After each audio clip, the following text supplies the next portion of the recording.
Are we all set? It's still kicking on, and I just need to get confirmation from the second coordinator, but then I'll give you the green light as soon as we're all set. Okay.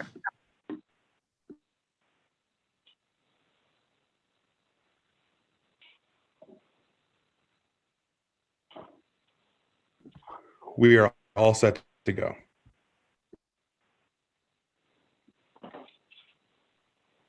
Okay, good afternoon, everybody. I'm just going to start by asking if there are any preliminary matters that either party would like to address.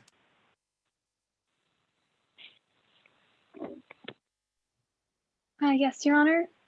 Prosecution would like to request that we can share our screens to present exhibits, but until those exhibits are admitted, that sharing will only be regarded as like being shown to the witness and the opposing counsel. That's fine. Right, thank you, and that's all. Anything from the defense? The defense requests that time be paused in case of a technical issue. I believe I have the discretion to pause time. I will let you guys know if it's gone beyond what's reasonable and we need to pause our timing, okay? Anything else from either side? No, I think we're good. Is the prosecution ready for trial? Yes, Your Honor. And is the defense ready for trial? Yes, Your Honor. Okay. And if each side could provide myself and each scoring panelist a copy of the roster with your team code and just your names.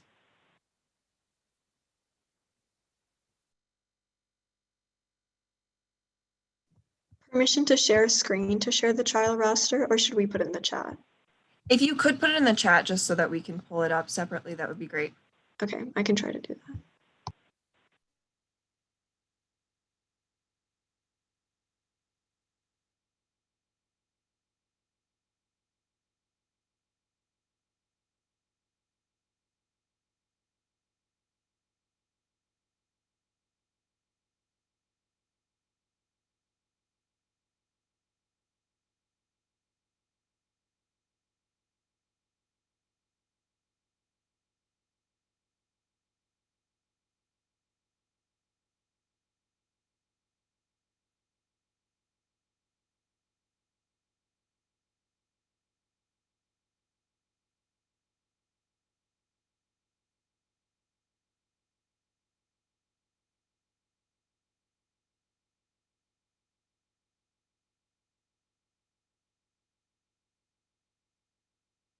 And while you guys are working on that, I'm just going to go through a couple other preliminary matters. I first want to confirm that this is being recorded. And I just want to confirm that each team is okay with being recorded for the purposes of this mock trial. I apologize, Your Honor. I accidentally sent the wrong roster. I will correct that. That's fine. Just send the right one. It's okay. I also want to inform everybody, as well as anybody in the gallery, that the CBA may be taking photographs of the competition during this particular round, and that your participation in this round is automatic permission to use these photos by the Colorado Bar Association.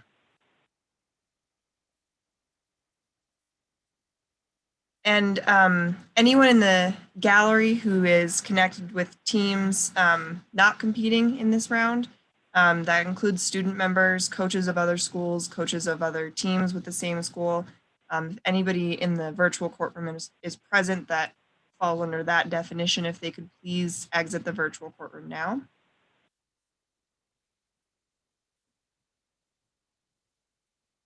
I want to remind everybody that no recesses will be allowed in this round, except for if there's a health emergency And also there will not be a recess between the end of witness examination and the beginning of closing arguments.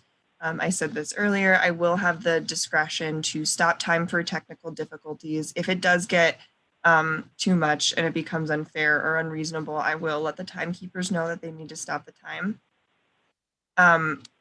This question is directed to the scoring panelists. Do any of you have any reason to believe that you would be biased towards any team member, the CBA, myself, anybody in this virtual courtroom right now? No. No, Your Honor. We'll also remind the team members and coaches that any disputes out of this round must be reported in accordance with the competition rules. We'll also say that for the team members that your compliance with the time requirements will be considered in your scores. I will also ask and try to confirm that no coach or team member other than participants and timekeepers are in the jury box or in the virtual courtroom right now. Your Honor, Sure. the prosecution's timekeeper, Harvey Rainwater, was kicked out of his connection, I think, sent him out, and he's just waiting to be let back in. I'm pulling him in now. Give me 1 second. Thank you. I actually don't see him in the waiting room.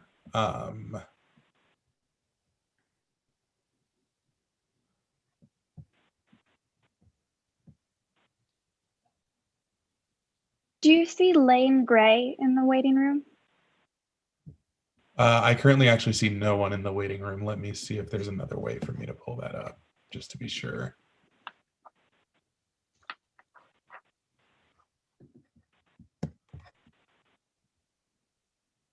It's actually showing that I have no one in the waiting room right now. Okay, I'll communicate with them Okay. in just 1 second.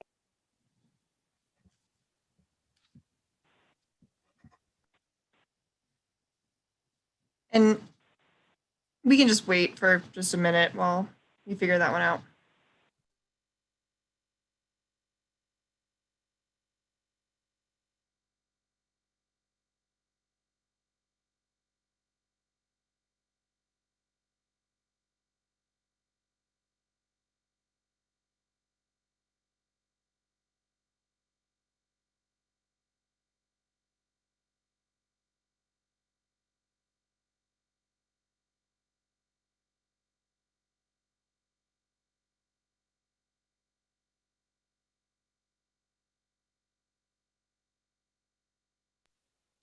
I'm sorry, I'm waiting to get back from them.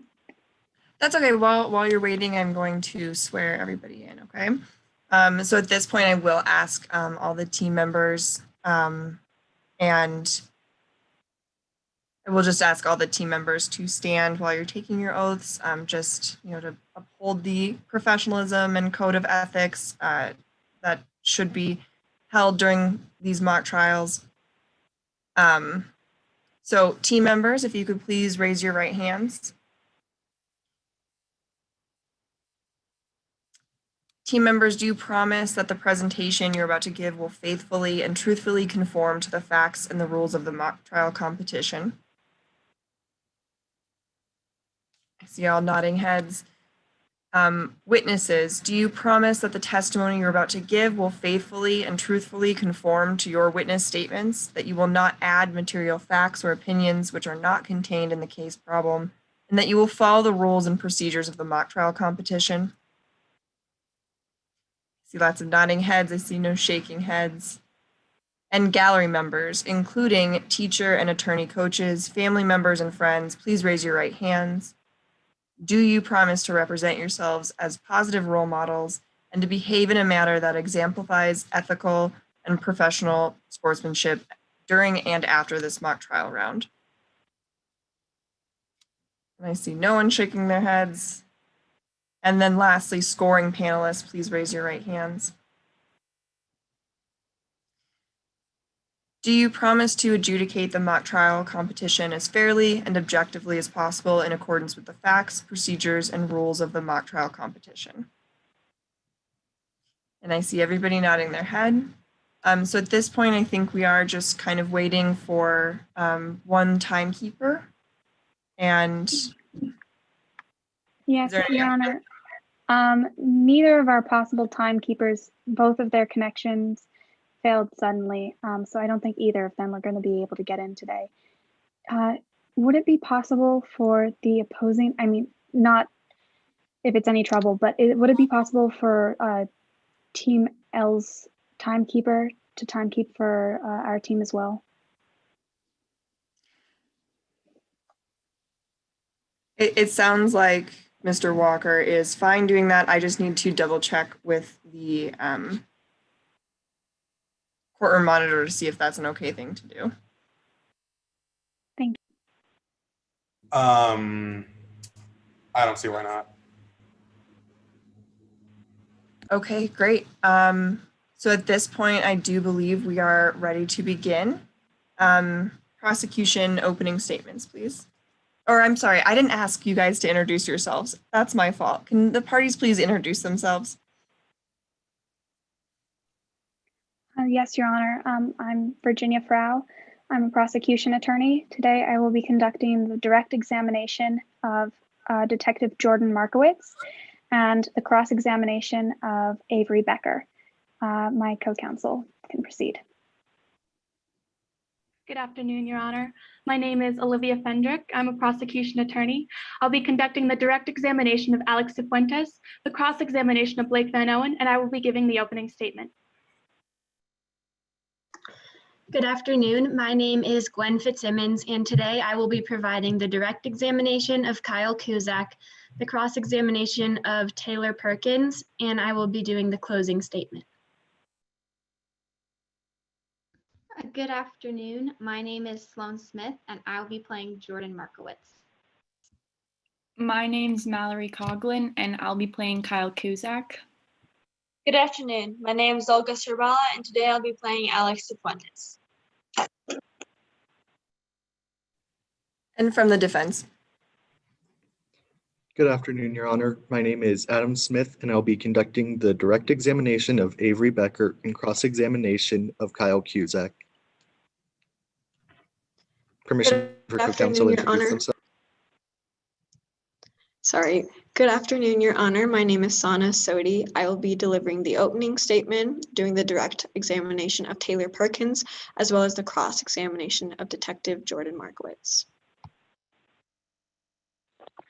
Good afternoon, Your Honor. My name is Cameron Grosshands, and I will be directing Van Owen, crossing Cifuentes, and I will be conducting the closing statement. As for pretrial motions, I know we already went over this, but permission to sit down for the trial, so we could, for the purpose of staying on screen. That's fine. Thank you, Your Honor.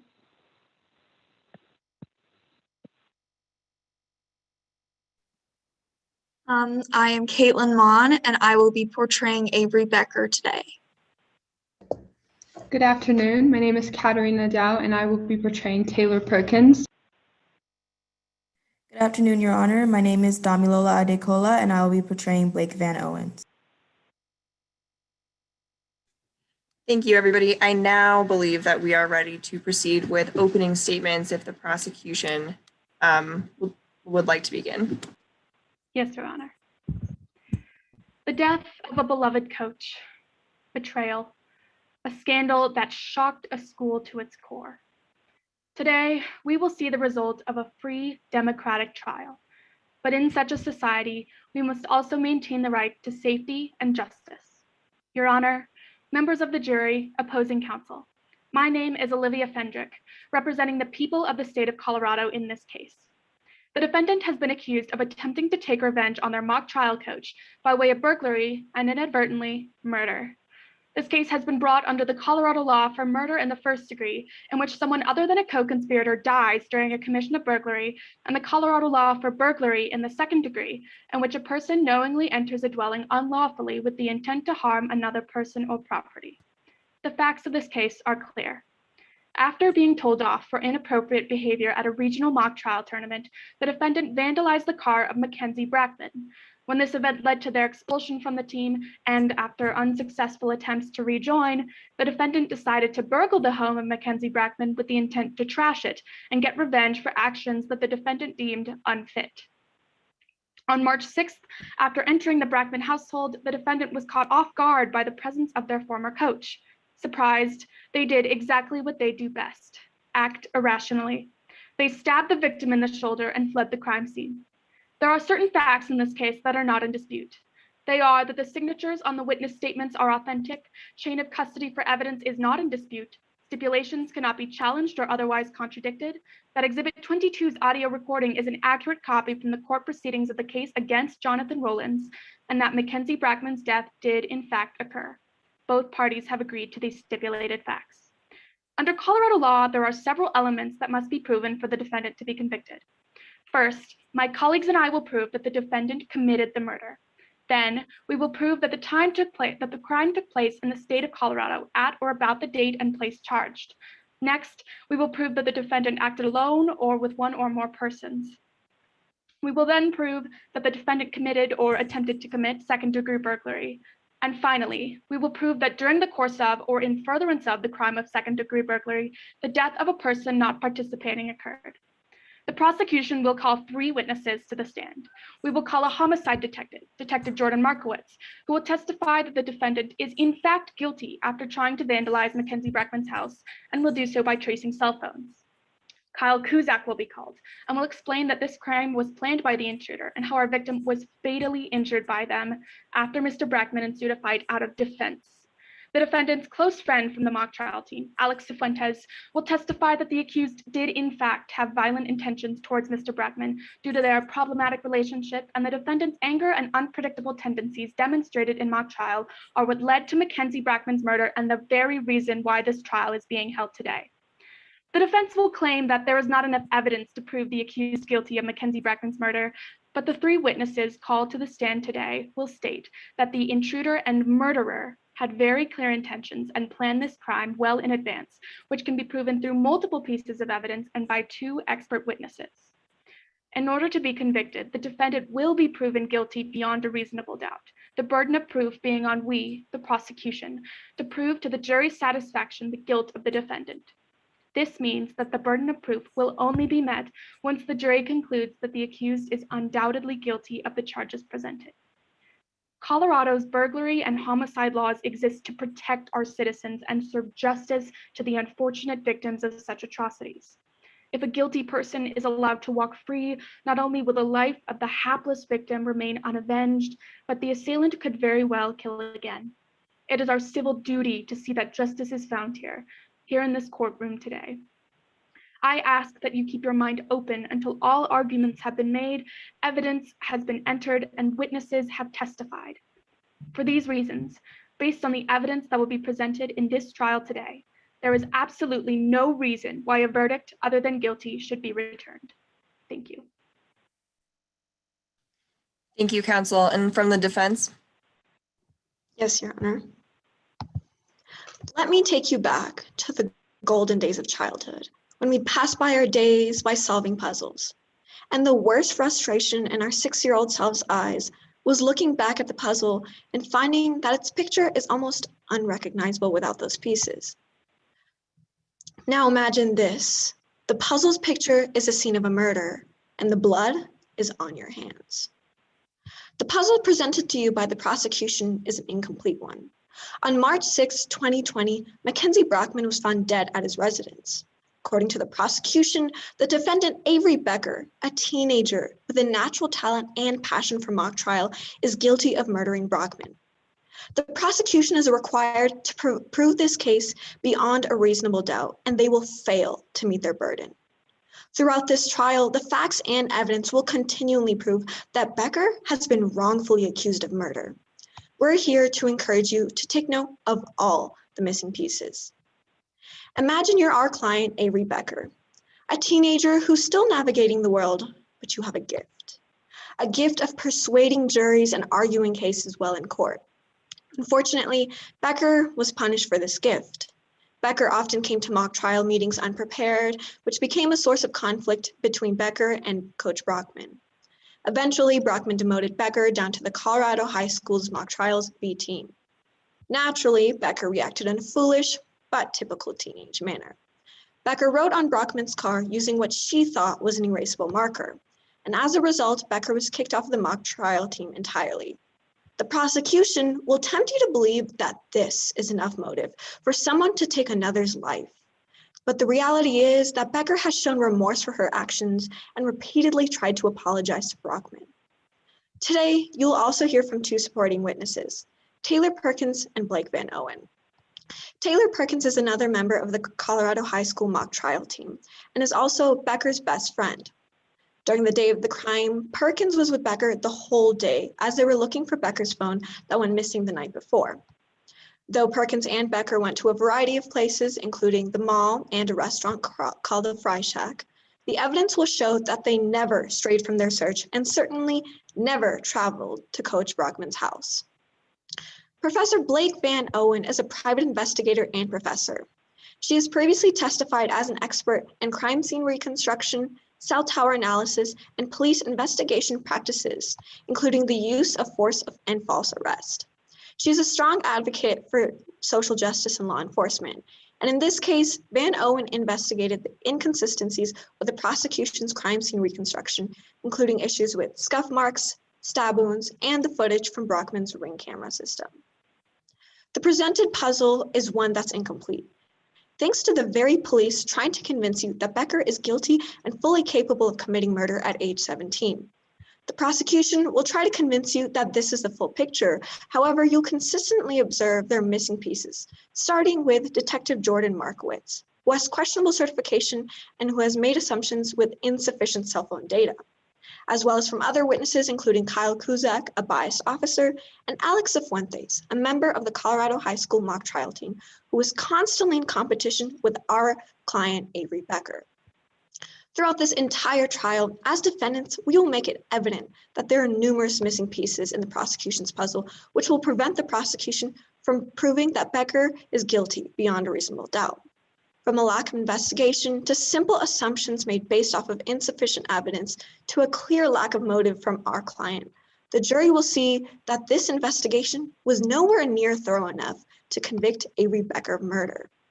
The police have attempted to put this puzzle together using an incomplete set of pieces. With these, they've created their own picture, a marred representation of what actually happened. So members of the jury, the power is in your hands. When it comes to a lost life, we should not be satisfied with an incomplete picture of the puzzle. Rather, we must recognize the missing pieces.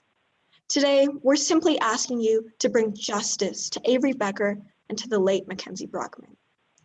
At the end of this trial, I ask you to submit a verdict that Avery Becker is not guilty.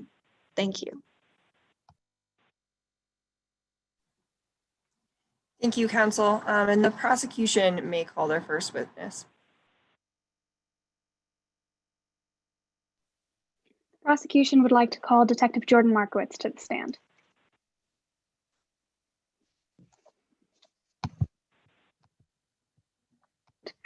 Good morning, Detective. Could you please state and spell your name for the record? Yes, my name is Jordan Markowitz, Markowitz.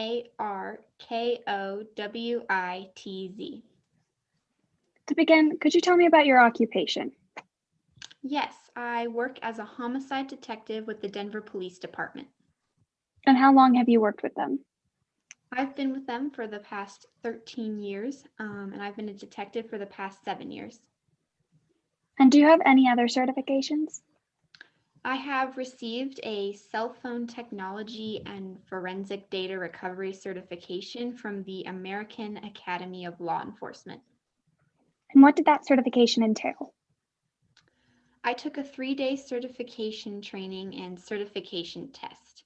The course covered types of cell phone data and records that can be obtained, how to use forensic software like the Celebrate system to download information from a cell phone, and how to acquire and interpret cellular records from cell tower data. And have you used this training in your work? Yes, I most certainly have. I have downloaded contents of approximately 100 cell phones and obtained and interpreted cell tower data from approximately 50 cell phones. Your Honor, I move to enter Detective Jordan Markowitz as an expert witness in the fields of homicide, cell phone technology, and forensic data recovery on the basis of her education, training, experience, and certification in these fields. The objection from the defense. Your Honor, permission to perform a brief voir dire. That's fine. Detective Markowitz, you've just testified you have specialized training in cell phone data, correct? Yes. However, to obtain that certification, you completed only a 3-day training course, correct? Correct. And other than that, you didn't mention any other training and education in cellular technology specifically? No. Thank you. Your Honor, I request that this witness not be admitted as an expert in homicide detective work and cellular technology because of their limited training and education in the field of cell phone technology. At this time, I will allow for Detective Markowitz to be tendered as an expert in this case. Yes, Your Honor. So, Detective, to begin, how did you come to be involved in the case of Mackenzie Brackman's murder? I was assigned this case in March of 2020. And could you tell me the initial details of this case? Yes, on Friday, March 6th, 2020, a passing motorist reported seeing somebody possibly passed out on the porch of 444 South Flower Street. The paramedics responded, but upon finding the victim, Mackenzie Brackman, called for officers. Brackman was found just inside the front door of the residence. Uniformed officers secured the scene, and I reported at approximately 14:20 hours. So, upon arriving at the scene, what were some of your first observations? When I first arrived, I observed that the front door was open and the victim was face down on the floor just inside the residence. The victim was lying in a pool of blood and there was a large knife visible just past the body. The victim's shirt was blood-soaked around the upper left back and shoulder area, making it obvious that the victim had been stabbed. Because of the angle of the body, it appeared that the victim had most likely fallen to the ground while trying to leave the residence. What other observations did you make at the crime scene? Outside, I noticed that the side gate leading to the backyard was unlatched and the back door that leads to the kitchen was open. The rest of the house was slightly in a disarray, which could be a result of a struggle or simply the normal state of the house. I also noticed that some parts of the kitchen were a bit disheveled. There was a knife drawer wide open, as well as a knife block with an open slot. And what were your very final observations at the scene of the crime? There were several small drops of what clearly appeared to be blood on the floor in the dining room. From the dining room table, I could see that there was blood on the floor around the knife and what appeared to be cast off blood splatter on the wall and ceiling near the door. I also noted that there was no other victims and expensive items such as a laptop computer and several flat screen TVs were left undisturbed. And the dining room itself was in disarray. There was a broken plate lying next to the dining room table. So, taking all of these observations from the crime scene into account, what conclusions seem logical to you? Based on the number of homicides I have investigated, it seemed fairly obvious that the victim had caught someone breaking into the home and had likely confronted the intruder with a large knife from the kitchen, but the intruder must have gotten control of the knife and stabbed the victim. It seemed most likely that the victim went from the front door after being stabbed. They were either running from or after the intruder. So, other than the evidence we've already talked about, what other evidence seemed important in this case? We were also able to find Brackman's phone at the crime scene, which I then downloaded the contents of. I never try to take the case where I think it should go.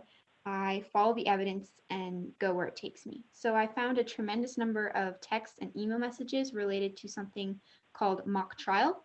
The t-shirt Brackman had been wearing when he was stabbed said something about keep calm and mock on, and the front of the t-shirt had a high school mock trial logo. And with a little digging, I found out that Brackman was a high school mock trial coach for Colorado High School. And how did you go forward from there? I reached out to the school and got contact information for the students on the team. And I spoke with a student named Alex Cifuentes who told me about some text messages. Objection, hearsay. Response? Yes, Your Honor. My witness is only recounting the details of this case. And it's not for the truth of the matter asserted, but for just what happened in the investigation of this case. I'm going to overrule that objection. Detective, would you like me to restate the question, or would you want to pick up from where you left off? Could you, oh, I remember where I was. Thank you. I spoke with Alex Cifuentes, who told me about text messages that she'd received from another student on the team. And based on that, I had Alex Cifuentes and Cifuentes' parents come to headquarters to conduct a full interview. It turned out that other student was a senior on the mock trial team named Avery Becker, and Brackman had recently kicked Becker off the mock trial team after Becker vandalized Brackman's car. Objection, And relevance.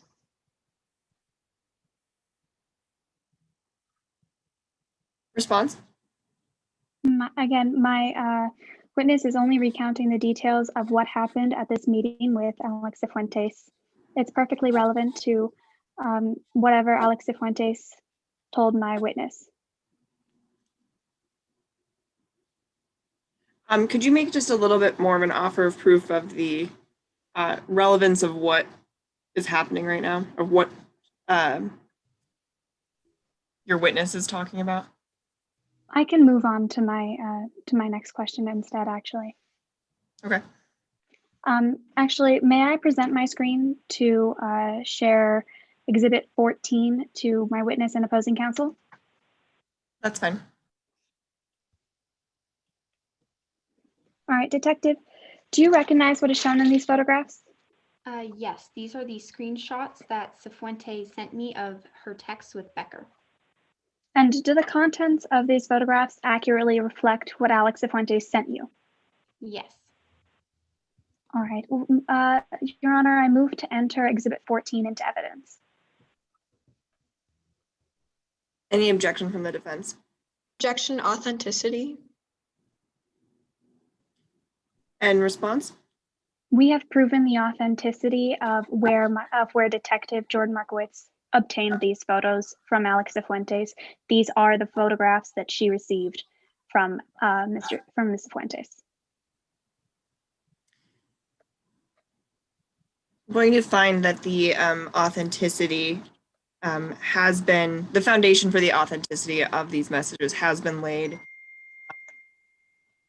and I will allow these to be entered as Exhibit 14. Yes, Your Honor. Detective, could you further describe these photographs? Yes, these are the text conversations that Alex Cifuentes told me about. These are screenshots showing Avery asking if Cifuentes would talk to Brackman about letting Avery back on the team. And when Cifuentes refuses, Becker reveals her plan to break into Brackman's house and trash it. All right. So what did you do when you received this information from Ms. Cifuentes? I immediately contacted Avery Becker and arranged to have Becker come in for an interview. However, right before the scheduled time for the interview, I got a call from a lawyer hired by Becker's parents who said her client would not be appearing and that all future communications would have to go through her. So how did you move forward from there? I obtained a warrant to search Becker's cell phone, and when I called Becker's attorney to make arrangements for said search, she said that Becker had lost the phone on March 5th, 2020, and was no longer in possession of it. The attorney did provide me with the phone number for Becker's phone, so I got a court order to obtain account records from Becker's service provider and also cell tower records for March 6th, 2020. The account records confirm that the phone number I was given was in fact associated with the cell phone account in Avery Becker's name. And what did you do next? I also received cell tower records. Technically, what I received are call detail records, or CDRs. I used them to locate Becker's phone at different times on the day of the murder. And what did these CDRs reveal to you?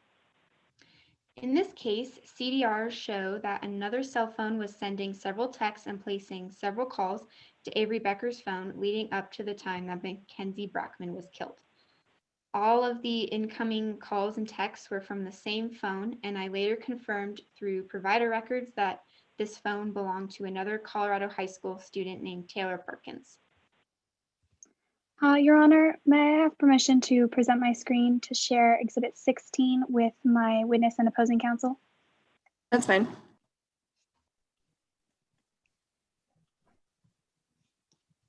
Detective, do you recognize this photograph? This is a diagram that summarizes what the call detail records from Becker's phone show. And does this diagram accurately reflect the information from these call detail records? Yes. Your Honor, I move to enter Exhibit 16 into evidence. Any objection? No objections, Your Honor. Exhibit 16 will be admitted. Detective, could you please describe this diagram? Yes, this diagram shows locations of different cell towers that Becker's phone communicated with during the time leading up to the homicide, as well as the location of each antenna. And what does this diagram reveal about Avery Becker's location on the day of the murder? As you can see, the communication fell under 3 different cell towers. The first communication at 12:47 p.m. went through the cell tower at the top of the map, which covers Avery's house. The second communication went through the next cell tower at 12:55 p.m. and the remaining communications at 13:05, 13:06, and 13:17 went through the last cell tower, which covers Brackman's house. So, overall, what does this mean? The CDR data indicates that Becker was at home somewhere between 12:45 and 12:50 p.m. Then Objection, speculation. Response? Your Honor, this is exactly what my witness is qualified to offer her expert opinion on call detail records and the interpretation of them and what they most likely mean. Counsel, I will allow you to rephrase your question, but at this time, I'm going to sustain that objection. Detective, what does this mean about the location of Avery Becker's phone throughout the day of the murder? Well, this data indicates that the phone was somewhere near Becker's home between 12:45 and 12:50 p.m. And then the phone moved towards Brackman's home, traveling most likely along Rock Creek Parkway at 12:55 p.m. And then from 13:05 to 13:17 p.m., the phone was at Brackman's house. This diagram also shows a possible route that the phone could have taken to get to Brackman's house that matches up with this data. No further questions, Your Honor. And cross-examination? Yes, Your Honor. Ms. Markowitz, for the following questions, if you could please keep your response to a yes or no answer to the best of your ability, that would be appreciated. So Ms. Markowitz, you stated that good police work requires following up on all potential leads, correct? Correct. And you also stated that you believe that there's a possibility that the intruder in Brackman's house could be the work of a disgruntled ex-client, correct? Correct. Yet you didn't follow up on that potential suspect? I did not. Right, now moving on to our defendant, Avery Becker. You didn't choose to follow up on Becker's alibi, correct? No, I did not. And you didn't choose to follow up on the alibi of Taylor Perkins either, who was with Becker when the murder occurred, correct? Correct. In fact, you didn't investigate any potential witnesses that could confirm or deny these alibis, correct? I did not. Now moving on to the people you did investigate. The first student from Colorado High School you interviewed was Alex Cifuentes, correct? Yes. And Cifuentes came to you with the claim that Becker was allegedly planning to trash Brackman's house. Yes, as seen through the screenshots. Thank you. And Alex Cifuentes didn't bring their phone to that interview, correct? They did not. And you didn't think that was odd at all? No, sometimes we forget our phones.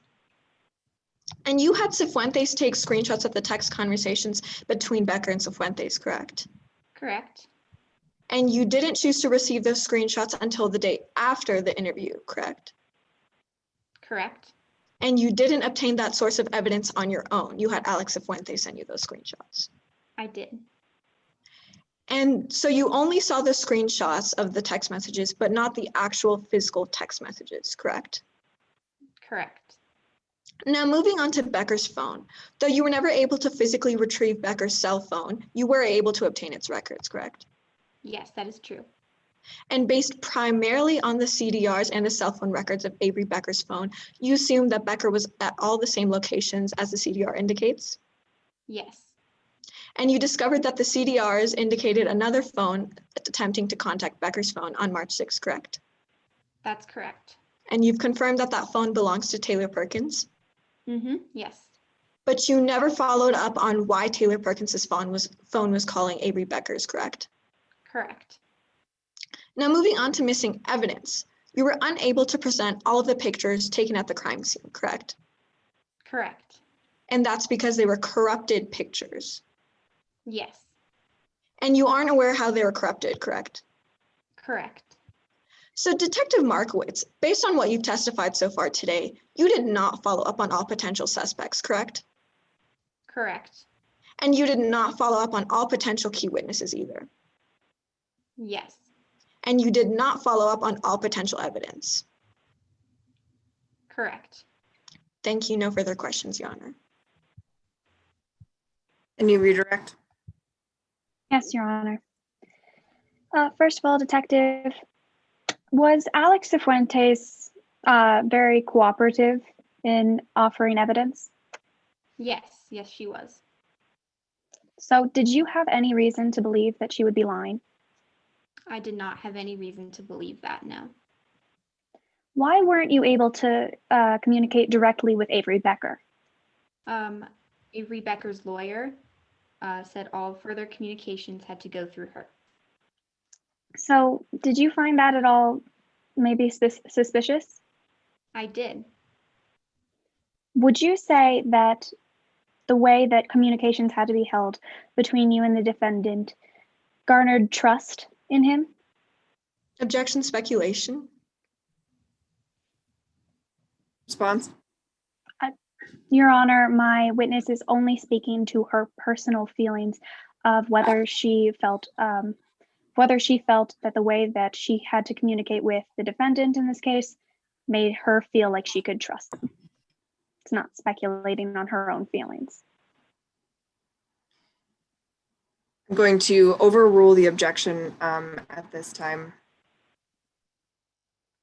So, Detective, did this make you feel like you could trust the defendant? It did not. Objection, relevance. Response? This is entirely relevant into why the detective went the certain path that she did in investigating this case. Any further record from the defense? Your Honor, I don't see how it's relevant that detective is describing the relationship between the defendant as well as Jordan Markowitz. It's not relevant to what she's testifying as an expert. I'm going to sustain that objection. If you could move on, counsel. All right, no further questions.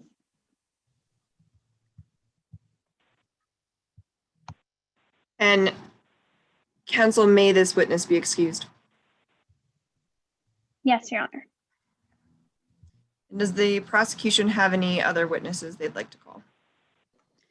Yes, Your Honor, the prosecution would like to call Kyle Kuzak to the stand. And before we begin, may I get a time check?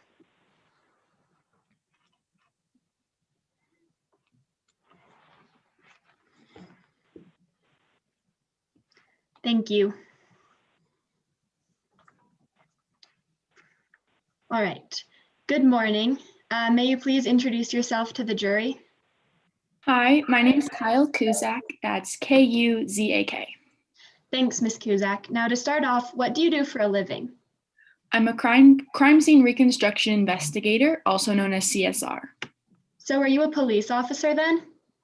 No, I'm not a police officer. I'm just a civilian employee for the Denver Police Department. And do you have any certifications? Yes, I'm certified by the Colorado Bureau of Investigation for crime scene reconstruction. What's your experience in this field? I have 19 years of experience investigating complex crime scenes like home invasions, burglaries, fatal accidents, armed robberies, and I spent the last 3 years of my tenure with the City of Denver. Your Honor, I move to enter Ms. Kyle Kuzak as an expert witness in the field of crime scene reconstruction investigation on the grounds of her many years of experience and certification by the state of Colorado.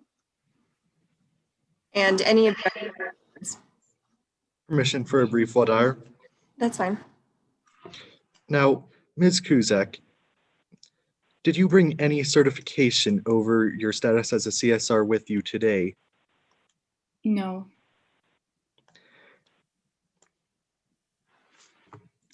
And you're not a police officer, rather a civilian, aren't you?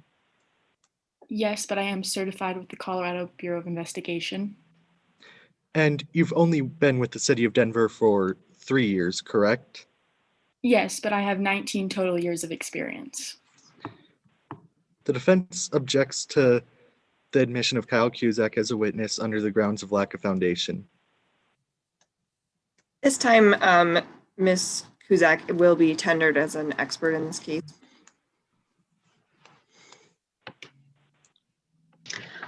All right, so Ms. Kuzak, let's move on to the afternoon of March 6th, 2020. Were you present at the scene of the homicide at 444 South Flower Street? Yes, I visited after it was processed by other members of the crime lab, and I also reviewed the police reports, photographs, and the ring security cameras. Great, and can you please describe the events shown in the videos from the victim's ring security cameras? So the video started on March 6, 2020, and they show an intruder matching the general height and build of the defendant approaching the front door and trying to enter. Upon realizing it was locked, it shows the intruder moving around to the south side of the house. They're then lost by the first camera and a couple seconds later picked up by the second camera on the south side of the house, which shows the intruder moving towards the gate, towards the backyard, and entering the backyard. They're then out of range of that camera, and around 10 seconds later, they're picked up by the camera at the back door, which shows the intruder entering the sliding glass door of the residence. Your Honor, permission to share my screen and show the opposing counsel and Ms. Kuzak exhibits 7, 8, 9, and 18. That's fine.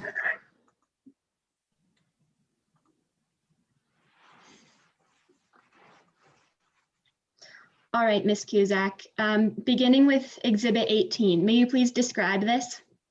Yes, that is a picture right inside the sliding glass door that I previously mentioned, and there are a couple scuff marks on the floor. And where was it taken? Right inside the sliding glass door in the victim's residence. Has this exhibit been altered in any way? No. Your Honor, permission to move exhibit 18 into evidence. Any objection? Objection relevance. Response? Your Honor, my witness is going to explain the relevance to her case after, as she used this picture in her investigation. And Exhibit 18 admitted into evidence. Thank you. Now, Ms. Kuzak, what is this exhibit's relevance to the case? I believe that those scuff marks indicate there was some kind of struggle between the victim and the intruder that started when the intruder entered the residence. Thank you. Now, I'm now sharing exhibit 7. Can you please describe this exhibit? Yes, that is an open knife drawer in the victim's residence kitchen with a couple large knives as well as some other kitchen utensils in it. Did you take this picture? No, I did not. I used it in my investigation, but it was taken by other members of the investigative team, and it was given to me by Detective Jordan Markowitz. And was the knife drawer open like this when you arrived at the crime? It was. And next, can I show exhibit 8? What is this a picture of? That is the knife block in the victim's kitchen with an empty slot on it. And did you take this picture? I did not take this picture either. It was again given to me by Detective Jordan Markowitz. And is this accurate as to how you remember it? Yes, it is. Your Honor, I move for Exhibits 7 and 8 to be admitted into evidence. Objection from the defense. No objections, Your Honor. Exhibits 7 and 8 will be admitted. Thank you. Now, Ms. Kuzak, what is the significance of these two images? I believe they show how the victim tried to arm himself when alerted of the intruder. He went from the knife drawer to the knife block to gain possession of the knife. All right, and finally, what is shown in Exhibit 9? That is a broken plate in the kitchen of the victim's residence. And is this true to how you remember it? It is. Your Honor, I move for Exhibit 9 to be entered into evidence. Any objection? Objection, lack of foundation. And counsel, if you could please lay a little bit more foundation. Yes, Your Honor. Now, Ms. Kuzak, did you take this picture? No, I did not. It was again given to me by Detective Jordan Markowitz. And where is it taken? In the victim's residence. And did you use this in your investigation?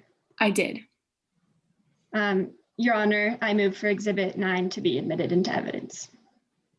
Any objection? No objections, Your Honor.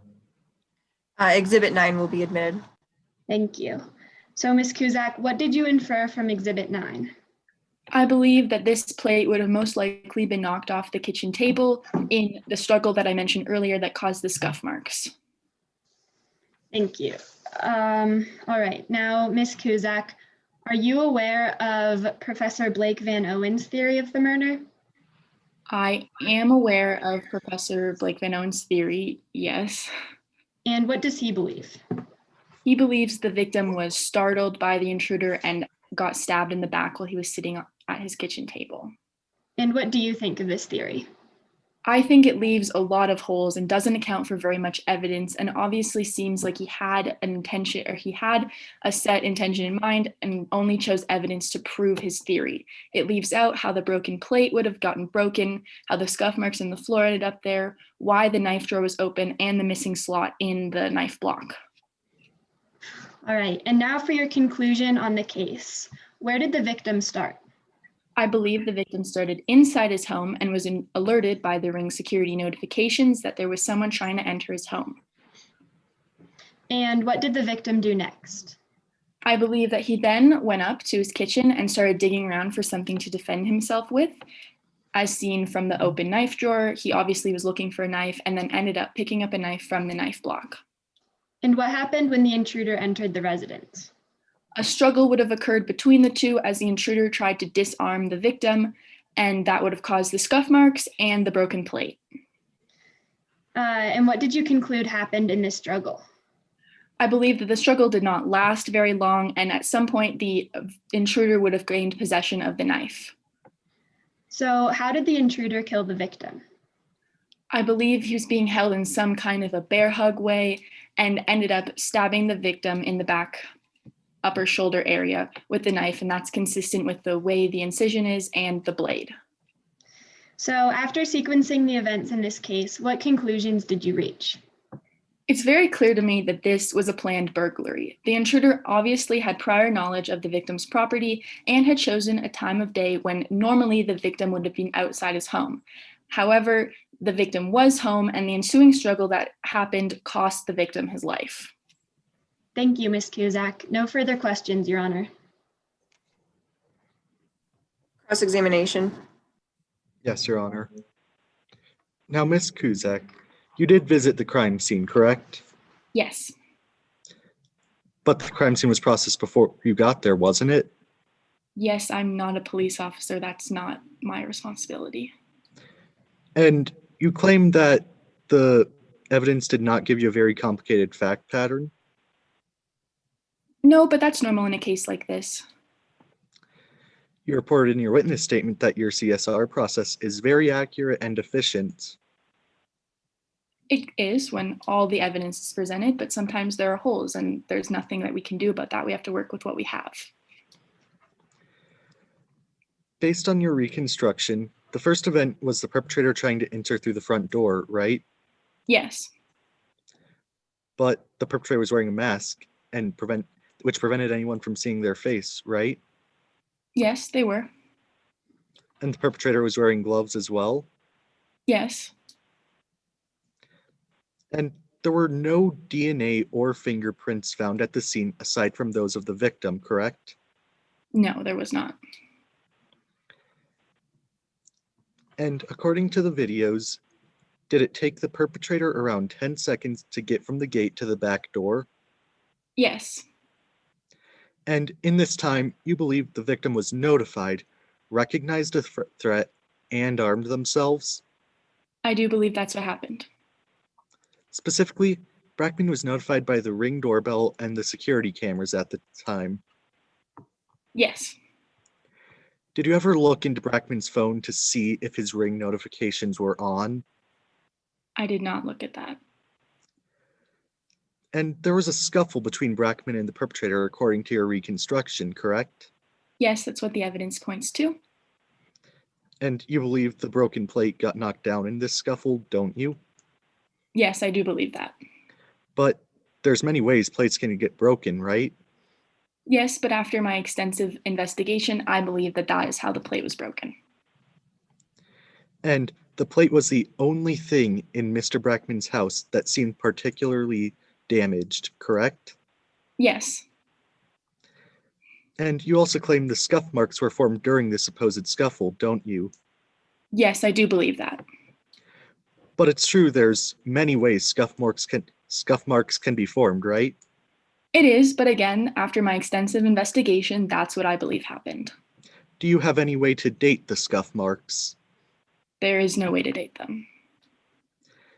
And the knife block located at the scene of the crime, there was a knife missing from it, correct? Yes, there was. And the knife used to stab Brackman was a Chicago cutlery chef's knife, correct? It was. This knife didn't match the knife block, did it? It did not, but that doesn't mean it didn't come from the knife block.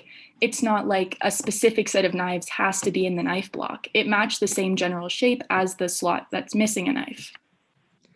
And were the knives in the knife block and the knife block itself from a more expensive J. Heckles knife set? Objection, Your Honor. Relevance. Response? This goes to show the potential origin of the knife. Your Honor. Objection overruled. Would you like me to restate the question? Yes, please. Were the knives in the knife block and the knife block itself from a more expensive J. Henkel's knife set? They were. So the knife that was missing from the knife block was more expensive than the knife used to stab the victim? It was. And you claim a knife was taken from that knife block to kill the victim. Is there anything proving that that specific knife was from that specific knife block? No, but again, after my extensive investigation, this is how I have pieced together what happened in that home when the intruder entered. Is it true that you read over how Blake Van Owen believes Brackman was stabbed? I have read it over. And is it true you disagree with this conclusion? I do. I feel like it doesn't account for a lot of the evidence. But some of Ms. Van Owen's conclusions fall outside your area of expertise, don't they? Yes, but in crime scene Thank reconstruction, I'm more qualified. And even in your crime scene reconstruction, you weren't able to recreate all event segments and place all pieces of evidence in this case, were you? I was not. Thank you. No further questions. Any redirect? Your Honor, the prosecution will save its remaining 5 minutes for the final direct examination of the final witness. That's fine. May this witness be excused? Yes, Your Honor. And does the prosecution have another witness they'd like to call? Yes, Your Honor. The prosecution calls Alex Cifuentes to the stand. Okay. Good afternoon. To begin, can you introduce yourself to the jury? Yes, hello. I'm Alex Cifuentes. That's Sifuentes.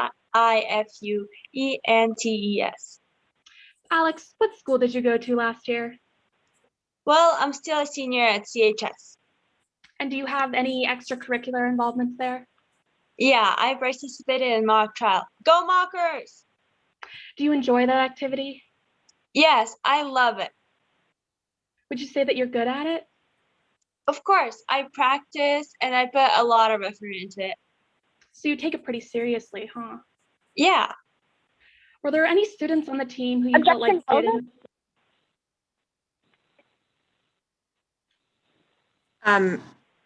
Counsel, if you could just reiterate what your objection is to. I'm sorry, I just couldn't hear you very well. Relevant? Okay. Any response? Your Honor, I'm simply laying the foundation and introducing our witness and showing how she fits into this case. Objection overruled. All right. I'll repeat that last question. So were there any students on the team that you felt like didn't take it seriously? Yeah, definitely. I think Avery Becker didn't take it seriously enough.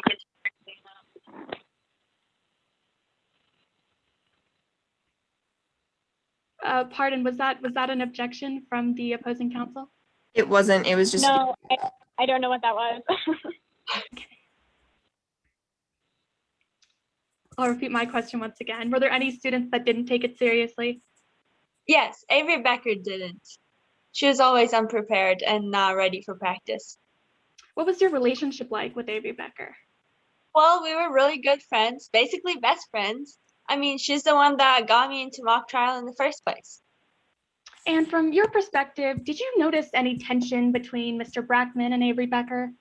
Yeah, they definitely had some disagreements. I mean, Mr. Brackman was a great coach, and he always wanted what's best for his students. So he wanted Avery to be better, to put more effort into it, and that's what got them into all these fights, because Avery didn't. Were there any conflicts that stood out to you prior to the night of the murder?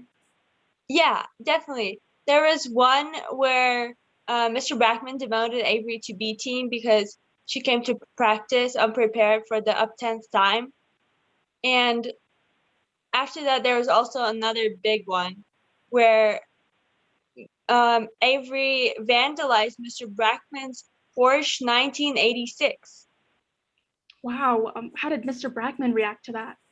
He kicked Avery off the team, and for good reasons. It's good that he didn't involve any legal actions on her, but that's just how good he was.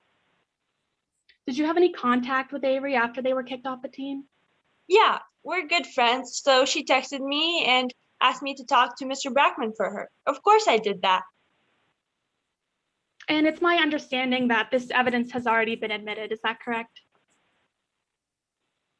Yes.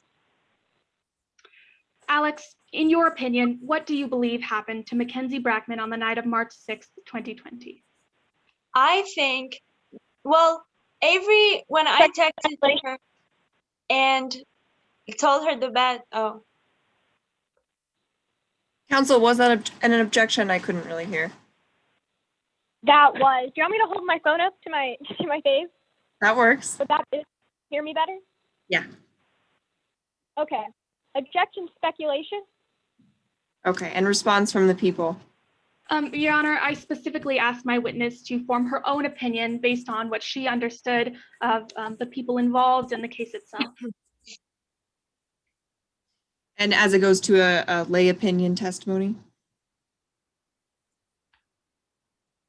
I'm merely asking my witness to notice and take account of all the things that she was able to see from the relationship between Mackenzie Brackman and Avery Becker and Avery Becker's behavior, and create her own informed opinion, not making an objective statement.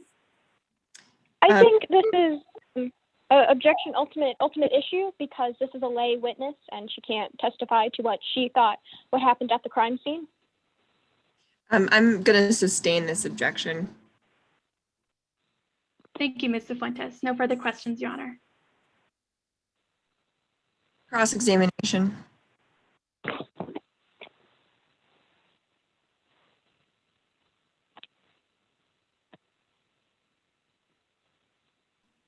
You can go ahead, counsel. Thank you, Your Honor. I'm going to start by talking about your involvement in the collection of evidence for this case. You were going to show the text messages between you and Avery to Detective Markowitz. Yes. Correct? But I forgot my phone. Your phone. Sorry? Do you want to finish your answer? Oh yeah, I forgot my phone and I just forgot it. And I asked detective if I should go get it and then return with it, but she said it was all right if I just sent her screenshots. So I did. So you sent screenshots of the text to Detective Markowitz. Yes. And so you were the only one to physically see your phone? Yes. And after that, you got rid of your phone? Objection, Your Honor. Relevance? Response? This goes towards the credibility of one of the exhibits. May I respond, Your Honor? Sure. Seeing as this exhibit has already been entered, I see no reason as to why it should be further questioned. I'm going to overrule the objection at this time.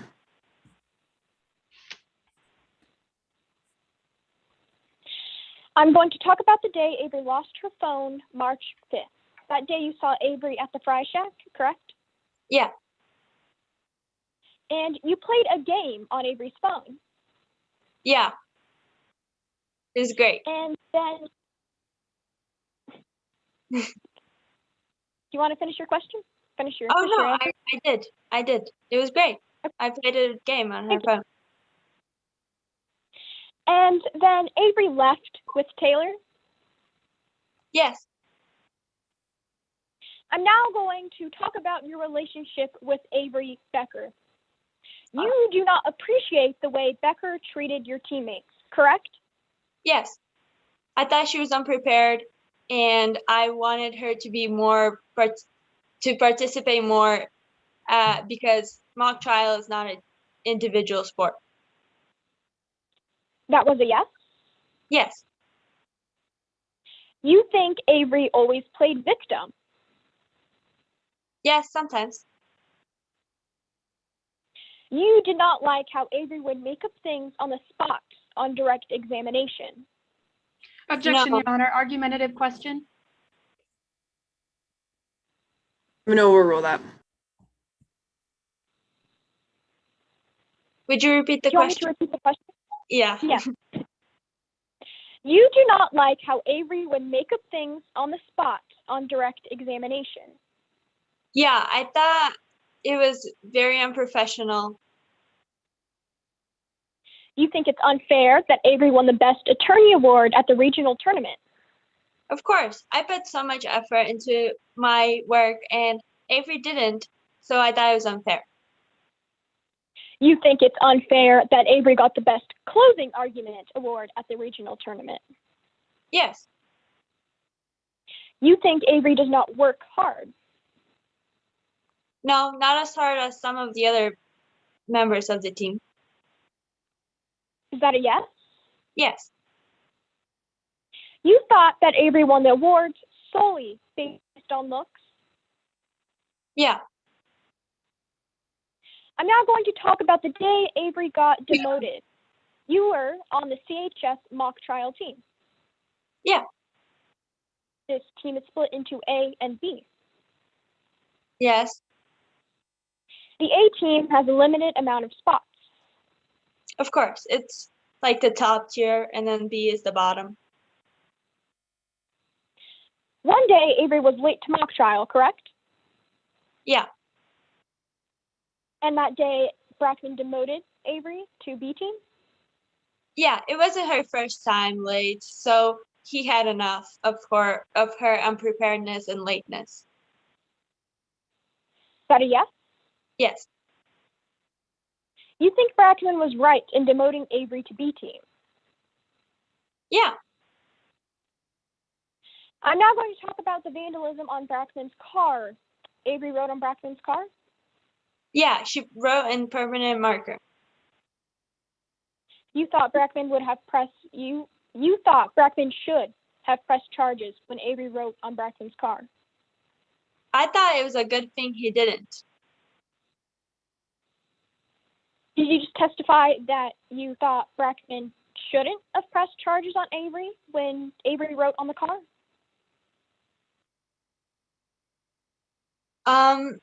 Sorry, can you repeat that? You thought Brackman should have pressed charges when Avery wrote on Brackman's card. Well, yeah, I thought that's what most people would have done. After Avery wrote on Brackman's card, Avery got removed from the mock trial team. Yes. You thought the team was better without Avery. Of course. Someone would have to fill Avery's place on the team. Yeah. With Becker kicked off the team, you would have a larger role in mock trial. Objection, Your Honor. Relevance? This goes towards credibility of the witness and also a bias towards the defendant. Overruled. Would you like me to repeat the question? Yes, please. With Becker kicked off the team, you would have a larger role in mock trial. Yeah. You were excited for a larger role. Of course. Anybody would. No more questions, Your Honor. Any redirect? No, Your Honor. May this witness be excused? Yes, Your Honor. And does the prosecution have any other witnesses they'd like to call? No, we do not, Your Honor. Does the prosecution rest? Yes, Your Honor. And does the defense want to present their case in chief? The defense would like to call Avery Becker to the stand. Okay.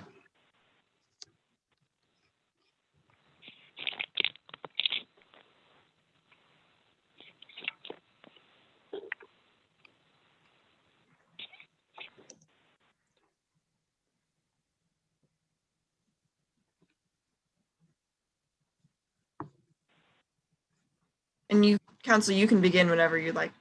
Apologies. Can you please state your name for the record and spell your last? Avery Becker, Becker. Ms. Becker, where do you go to school? I was a senior at Colorado High School, or abbreviated at CHS. Were you involved in any clubs or activities at the school? I was involved in mock trial for all 4 years of high school. Why did you decide to participate in mock trial? My friend Taylor and I thought it would be a fun way to get out of the house and hang out with each other, and it also seemed fun. And I also could use my phone at mock trial, which was something I couldn't do at home because my parents took my phone until I finished my homework. And who is the coach of the mock trial team? Mackenzie Brackman, who's now tragically dead. What exactly was your relationship with Mr. Brackman like? We never really got along, but I definitely respected his coaching ability. He always got the team together, but he was always yelling at me for being lazy and saying that I didn't prepare, which caused a lot of arguments. Did you ever get into any trouble with Brackman? I did, because I didn't prepare. I remember this one time before regionals, I was particularly unprepared. So I was demoted to B team by Mr. Brackman, which is usually where the less experienced members are. Did you ever get back onto the A team? I did. How? My friend Taylor Perkins didn't really like mock trial, and she was on A team. I talked to her, and she offered to quit, and they offered to quit. And since there wasn't much time until regionals, there wasn't enough time to train a new person for the role that I had already learned. So I got put back on the A team. In mock trial, are there any forms of competition? Yes, we have tournaments like regionals and state. And how did you perform at the most recent competition? I did really well. I received the best attorney and best Objection, Your closing. Honor, relevance. Response? This helps lay foundation for later events. If counsel could make an offer of proof of what those events are. Specifically, what Brackman's response to the success at the competition was. I'm going to overrule the objection. You can continue. Would you like me to restate the question? Yes, please. How did you perform at the most recent competition? I did really well. I received the best attorney and best closing award. And how did Brackman respond to your success at this competition? He wasn't happy. He said I didn't deserve my best attorney award. Objection, Your Honor, hearsay. Response? The declarant of this statement, that being the late Mackenzie Brackman, is currently unavailable, so the rule goes past hearsay. Question, sorry. I'm going to overrule the objection at this time. Would you like me to restate the question? Yes, please. And how did Brackman respond to your success at this competition? He wasn't happy. He said I didn't deserve my best attorney award and that I was relying on my good looks. He talked about my lack of preparation again in front of everyone at mock trial practice. And then what did you do? I got really upset because he was yelling at me and I insulted him, unfortunately. I ended up storming out of practice with what I thought was a dry erase marker in my hand that we were using. And I saw Brackman's car outside and I wrote worst attorney award on it. What did you think you wrote the message with? I swear, at the time, I honestly thought it was a dry erase marker, but I later learned that it was a permanent marker. And how do you feel about accidentally using the permanent marker? I feel awful, and I regret it a lot. I never would have done it if it was a permanent marker. Did you have any intent to ruin Brackman's car? No, I honestly thought it was a dry erase marker and wouldn't leave permanent harm on the car. And how did you observe Brackman respond? He was obviously really upset and kicked me off the mock trial team. What did you do the next morning? I went to Brackman's office to apologize in person, but his secretary said he didn't want to talk to me, so I left. And what did you do after you left his office? I texted him to apologize. I wanted to apologize at least in some way. So I offered to clean his car to try to get it off. I offered to get a job so that I could try to pay off all the harm that I'd done. I just can't believe that I did that. I regret it a lot. On March 5th, 2020, the day before Brackman was found deceased, did you go anywhere? Yes, in the afternoon, I went to the Fry Shack and then the mall with my friend Perkins. Did you see anybody else at the Fry Shack? Yes, the Fry Shack is a place where a lot of the mockers or the mock trial members go to hang out after practice, so we ran into some of the team, including Alex Cifuentes. How do you know Ms. Fuentes? I know them from mock trial. We're both on the team. Were you familiar with Ms. Cifuentes beyond that? No, we only knew each other from mock trial. I never talked to them outside of mock trial, and we weren't friends. I have no idea why Alex is saying that we were best buds. Did you talk with Ms. Fuentes at the Fry Shack? At the Fry Shack, we did talk. We talked about me getting kicked off of the mock trial team, and Alex started to apologize. But since Objection, Your Honor, hearsay. Response? No response. And then I'm going to sustain the objection. Did you have anything with you while you were talking to Ms. Fuentes? Yes, I had my phone that I was playing video games on, but I set it on the table when Alex approached me. And permission for co-counsel to screen share the previously admitted Exhibit 14. That's fine.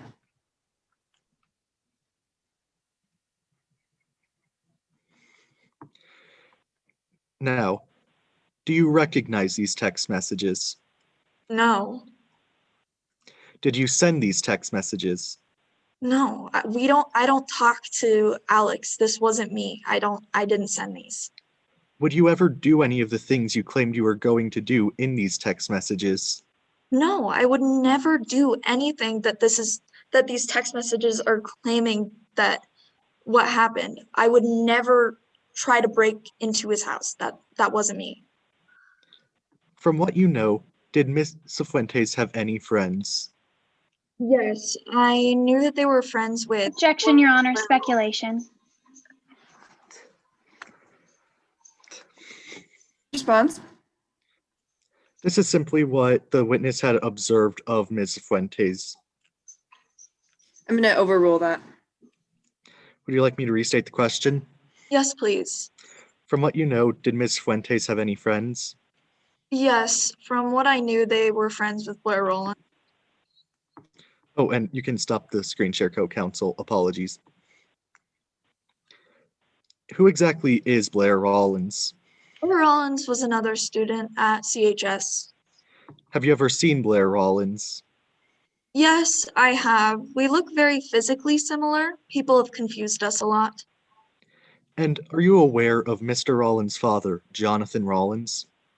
Yes, in our community, it's known that our coach, who is now tragically dead, represented him in a case, and our coach lost the case, sending Blair's father to jail. The next morning, the day Brackman was found deceased, what did you do? I woke up and I couldn't find my phone, so I looked around my room and it wasn't there. So Taylor and I decided to skip school and try to find it by retracing our steps. What efforts did you take to find your phone while retracing your steps? We went to all of the previous places we had been yesterday or the day before, which included the mall and the Fry Shack. Taylor kept calling and texting it to try to get a noise so we could find it, but it kept going straight to voicemail and we never found it. Did you ever stray from your search for your phone that day? No, all we were doing was retracing our steps. Did you ever go by Mackenzie Brackman's house on March 6th, 2020? No, I don't even know where the coach lived. And we were only retracing our steps. We went to the mall, the Fry Shack, and our own houses. I never went anywhere near there. Did you kill Mackenzie Brackman? No, I hated him, but I would never kill him. No further questions, Your Honor. Cross-examination. Yes, Your Honor. Good afternoon, Ms. Becker. Let's begin with your relationship with the victim. Was that a positive one?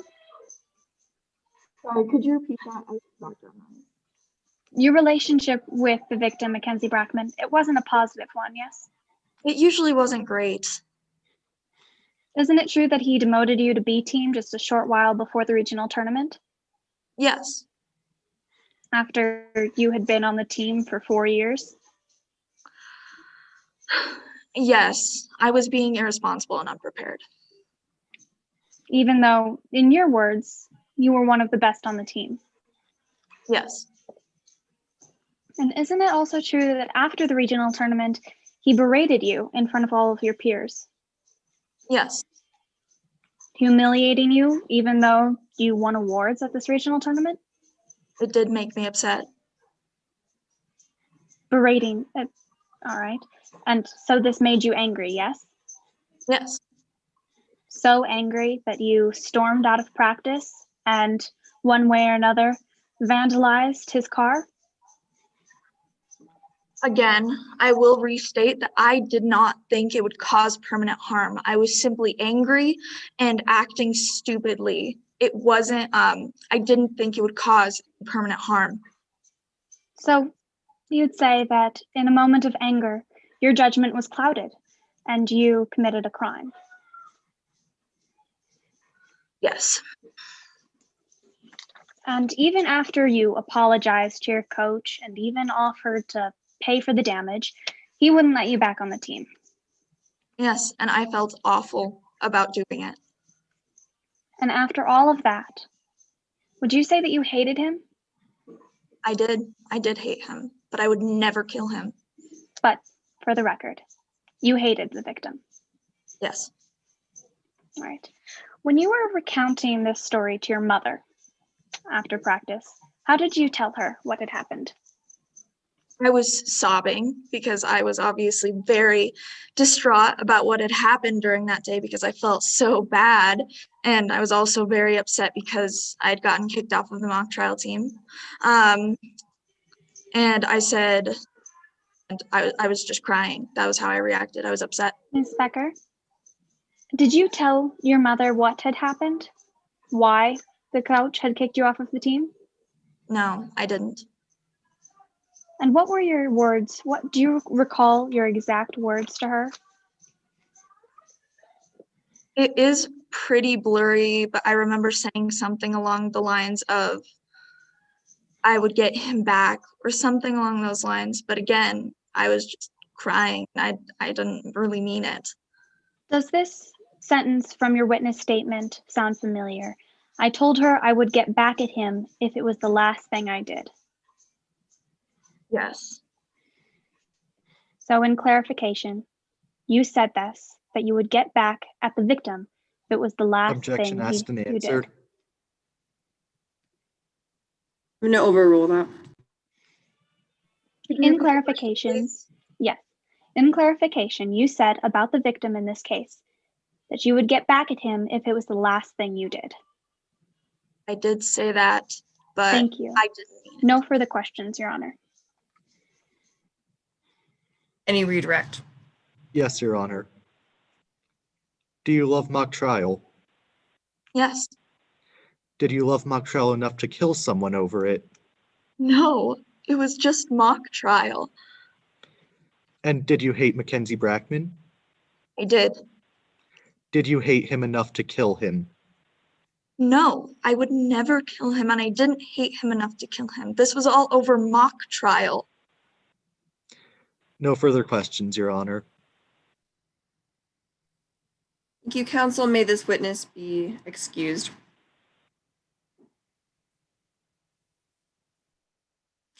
And does the defense have any other witnesses they'd like to call? The defense would like to call Taylor Perkins to the stand. Good afternoon. Please state your first name and spell the last for the record. Good afternoon. My name is Taylor Perkins, Perkins. So Ms. Perkins, tell us a little bit about yourself. Where do you attend school? So currently I'm a freshman at CU Boulder, but I attended Colorado High School, also known as CHS. And at Colorado High School, what extracurricular activities were you part of? I was a part of mock trial, only really because my best friend did it. Who's your best friend? Avery Becker. She was also on the team as well as attending CHS. And how did you and Avery perform at mock trial? I mean, I was okay, but Avery was amazing. She came a little unprepared at times, which made Brackman pretty upset. Who's Brackman? Brackman is our coach and as well as a litigator. Did you notice Avery coming unprepared to meetings often? I mean, sort of, but she always made it work. Again, she was very talented at mock trial. There was that one day where it was pretty bad. What occurred during that meeting? Avery came really unprepared and Brackman wasn't too happy about it. Did Brackman, according to your observations, do anything about it? He got really angry and demoted her to the B team. And how did you personally react to those events? I mean, I felt so bad for her. I didn't care that much about mock trial, so I stepped down. Why did you step down? Well, again, mock trial wasn't super important to me, but it was pretty important to Avery, and I was supporting my friend. Do you have any regrets about that decision? No, I do not. I was supporting my friend. And after you made that decision, how did you observe the team performed? Well, regionals went very well, actually, but Avery was kicked off the team before state. Why was Avery kicked off of the team? I mean, she swore it was an accident. She apologized over and over again, and she had no negative intent, but she wrote in a dry erase marker on Brackman's car. What happened after that? We tried to get Avery back on the team, but when we showed up for practice, Brackman made her leave. Let's talk about Thursday, March 5th. What happened after Avery left practice that day? Avery came over to my house and we just hung out. Were you at your house for the rest of the evening? After playing some games, we got pretty hungry and we went to the Fry Shack. When you got to the Fry Shack, who did you observe was there? I mean, we should have expected it, but most of the mock trial team was there, including Alex Cifuentes. Who is Alex Cifuentes? This kid on the mock trial team, he also goes to CHS. How would you describe the relationship between Alex and you? Honestly, I found her to be very passive-aggressive and so fake. And how would you describe the relationship from your observations between Alex and Avery? Objection, Your Honor, speculation. Response? Your Honor, this is not speculation, as Taylor Perkins is simply offering a lay opinion on her observations of her friend's relationship. I'm going to overrule the objection. Ms. Perkins, speaking of other students at Colorado High School, did you know of a student named Blair Rollins? Yeah, I did. He was kind of weird, but he was actually friends with Alex Cifuentes. And everyone knows that he had this Objection, Your vendetta. Honor, speculation. Disdain. All right, Ms. Perkins, moving on. What happened while you guys were at the Fry Shack? Avery got pretty upset because of how unfair it was that she got kicked off the team. And yeah. And what happened when she stormed off? She left her phone at the table, which showed how upset she was because her phone was like her third kidney. When did you guys eventually leave the Fry Shack? Right after Avery came back from the bathroom, I started to reach my limits with Alex. So you mentioned Avery left her phone on the table. Do you remember if Avery took her phone when you guys left? Honestly, she's left it once before, so I'm not sure. And what did you guys do for the rest of the night? We just went to the mall for a little bit. So let's move on to the day of the murder, March 6th. What occurred the next morning? Avery and I rode to school together, and we realized that she lost her phone after she did not receive any of my texts, and that was pretty concerning. And how did you react to that realization? I mean, I was so concerned, so I suggested that we took the day off from school and go retrace our steps and look for it. Where did you guys go to retrace your steps? Well, we went to the mall, but after not finding it there, we went to the Fry Shack. And did you use any other technology or any other phones to try to find Avery's phone? Yeah, we used my phone, but it wasn't picking anything up. And when did you finally stop searching for the phone? Well, we went back to the Fry Shack just in case if the afternoon shift had any information, but it was kind of weird because most of the mock trial team was there. Why was that weird? They were supposed to be at practice apparently, but Brackman never showed up. And throughout the course of the day, did you guys ever stray from your search? No, we spent the whole day looking for the phone. And did you ever go to Brockman's house? No, never. We just went to the mall and the Fry Shack. Were you with Avery all day? Yes, I was. And over the course of these couple days, did you observe Avery acting unusual or angry in any way? Only really when she left her phone at the table, and even then, she has never been irrational enough to commit murder. And Ms. Perkins, why are you testifying here today? To tell the truth. And because you and Avery are so close, would you ever lie to support her? No, never. When it concerns somebody's life, I would never lie. Thank you, Your Honor. No further questions. Any cross-examination? Yes, Your Honor. Good afternoon, Ms. Perkins. Let's start with your relationship with the defendant, Avery Becker. You and Ms. Becker were very close? Yes, we were. And you worked together a lot in mock trial? We did, yes. But you were also friends outside of mock trial? We were, yes. And in your opinion, Ms. Becker was very good at mock trial? Yeah, she was so talented at mock trial. I mean, she was very amazing. But your coach, the victim, Mr. Brackman, had what you described as a feud with Ms. Becker? Yes. And Avery often played pranks on Mr. Brackman? Objection outside of the scope of the knowledge of the witness. I'm going to overrule that objection. May you specify what incidents you're talking about? In your witness statement, you mentioned that Ms. Becker, the defendant, played several pranks on Mr. Brackman. You didn't specify, but you did say, or you did explain that she rode on Mr. Brackman's car.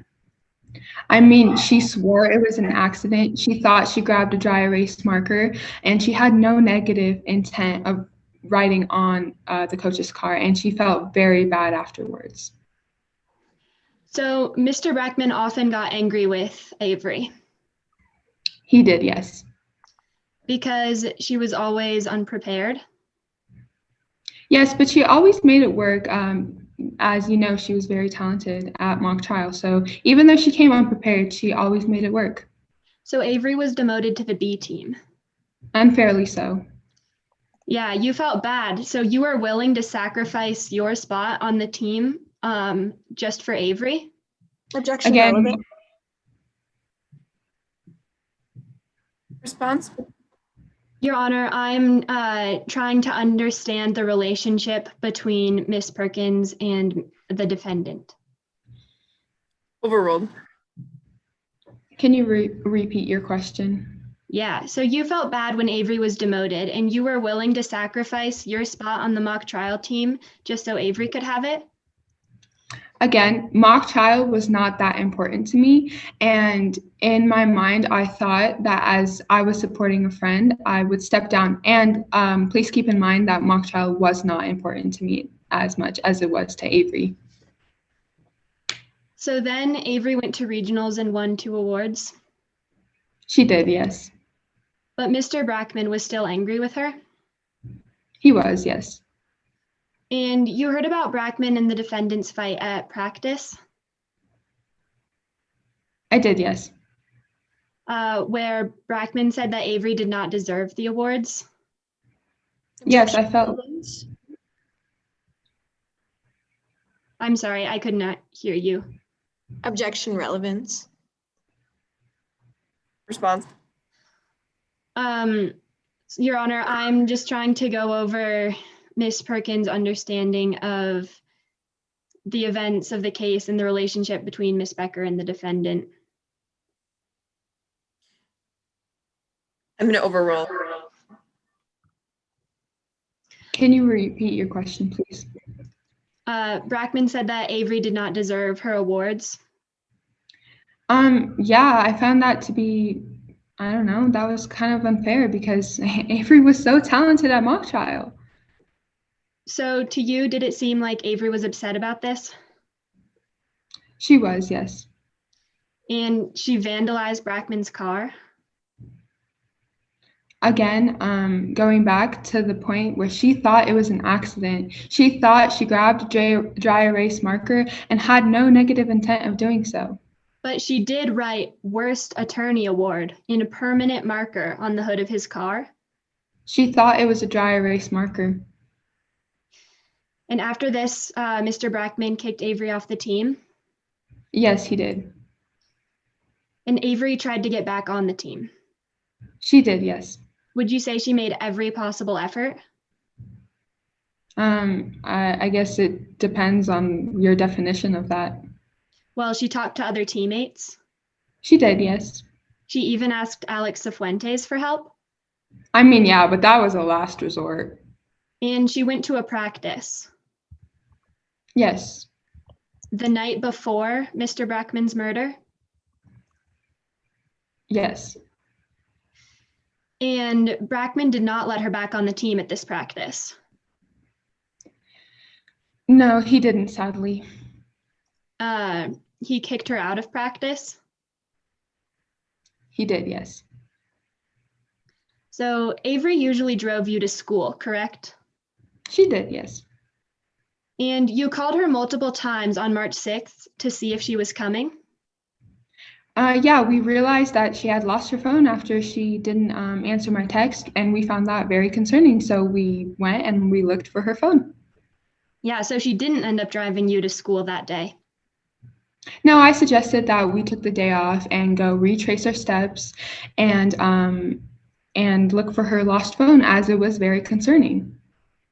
Yeah, you and Avery both skipped school on March 6th, 2020. Yes, and it was my idea. The day of Mr. Brackman's murder. Again, my idea. Yeah, your idea, and this was all just to find Miss Becker's missing phone? Yeah, we went to the Fresh Shack as well as the mall, and we spent the whole entire day looking for it. Wow, that's a lot for a phone. No further questions, Your Honor. Any redirect?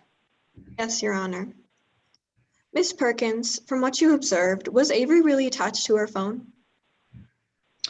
I mean, yeah, but what teenager isn't? And from what you observed, why was Brockman always angry at Becker? I mean, it was because she came unprepared. But again, I go back to the point where she was so talented that preparation wasn't really needed. And why did you step down from the B team? I didn't find mock trial that interesting as much as Avery did, and I was there to support my friend. And who were you with on March 6, 2020? I was with Avery, and we spent the whole entire day looking for her phone. And would you ever lie for Avery? No, I would never let my loyalty cloud my judgment. Thank you, Your Honor. No further questions. May this witness be excused? Yes, Your Honor. And does the defense have any other witnesses they'd like to call?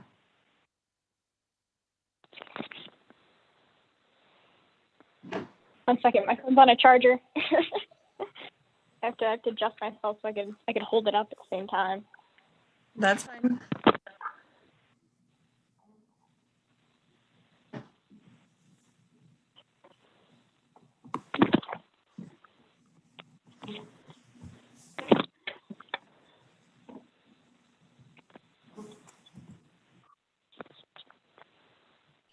Whenever you're ready, counsel, you may proceed.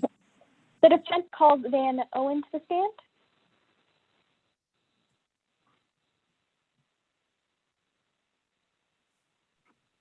Hello, Professor Van Owen. Can you state your name and spell your last for the record? My name is Blake Van Owens, Vanowen. And what do you do for a living? I'm a private investigator, professor, and expert witness in police practices. And what did you do before you were a private investigator, a professor, and an expert witness in police practice? I worked in the Aurora Police Department and as well as a couple other jobs. And what type of education do you have? I obtained my master's degree in criminal justice through Ashford University and taught at the Community College of the Rockies as well as CU Denver. As an expert witness, what areas do you specialize in? I testify regularly as an expert witness in areas of police practices, crime scene reconstruction, cell phone tower analysis, and general police investigation tactics. In what states have you been accepted as an expert witness in? I've been accepted as a defense expert witness in 4 U.S. district courts. I've been accepted as an expert in crime scene reconstruction 8 times, cell phone tower 5 times, and general police investigation 12 times. And I've also been consulted in over 100 cases. And what does being a defense expert witness entail? I do a lot of quality work, such as research, writing, and investigation. Your Honor, I would like to offer Blake Van Owen as an expert in crime scene reconstruction, cell phone tower analysis, and general police investigation tactics on the basis of education, experience, and knowledge. Any objection from the people? Your Honor, permission to voir dire. That's fine. Professor Van Owen, what are your views on the police? Well, I think the police I think the police do their job well, I guess. Is it your opinion that the experts working on this case conducted their investigation well? No. Is it true that you have only ever testified against the police? No, they didn't fully, yeah. Just to confirm, you are saying you have not only ever testified against the police? I have only ever testified against the police. Would it be a fair statement to say that you get paid to reveal the police's alleged shortcomings? I get paid to to show who killed Mackenzie Brackman. So in other words, to reveal the police's alleged shortcomings? Yes. Your Honor, the prosecution objects to the entering of Professor Blake Van Owen as an expert witness in police practices and general police investigation due to their substantial bias against law enforcement and the administration of investigation by law enforcement in this case. And I'm going to overrule that objection. I'm going to allow that Professor Van Owens be tendered as an expert.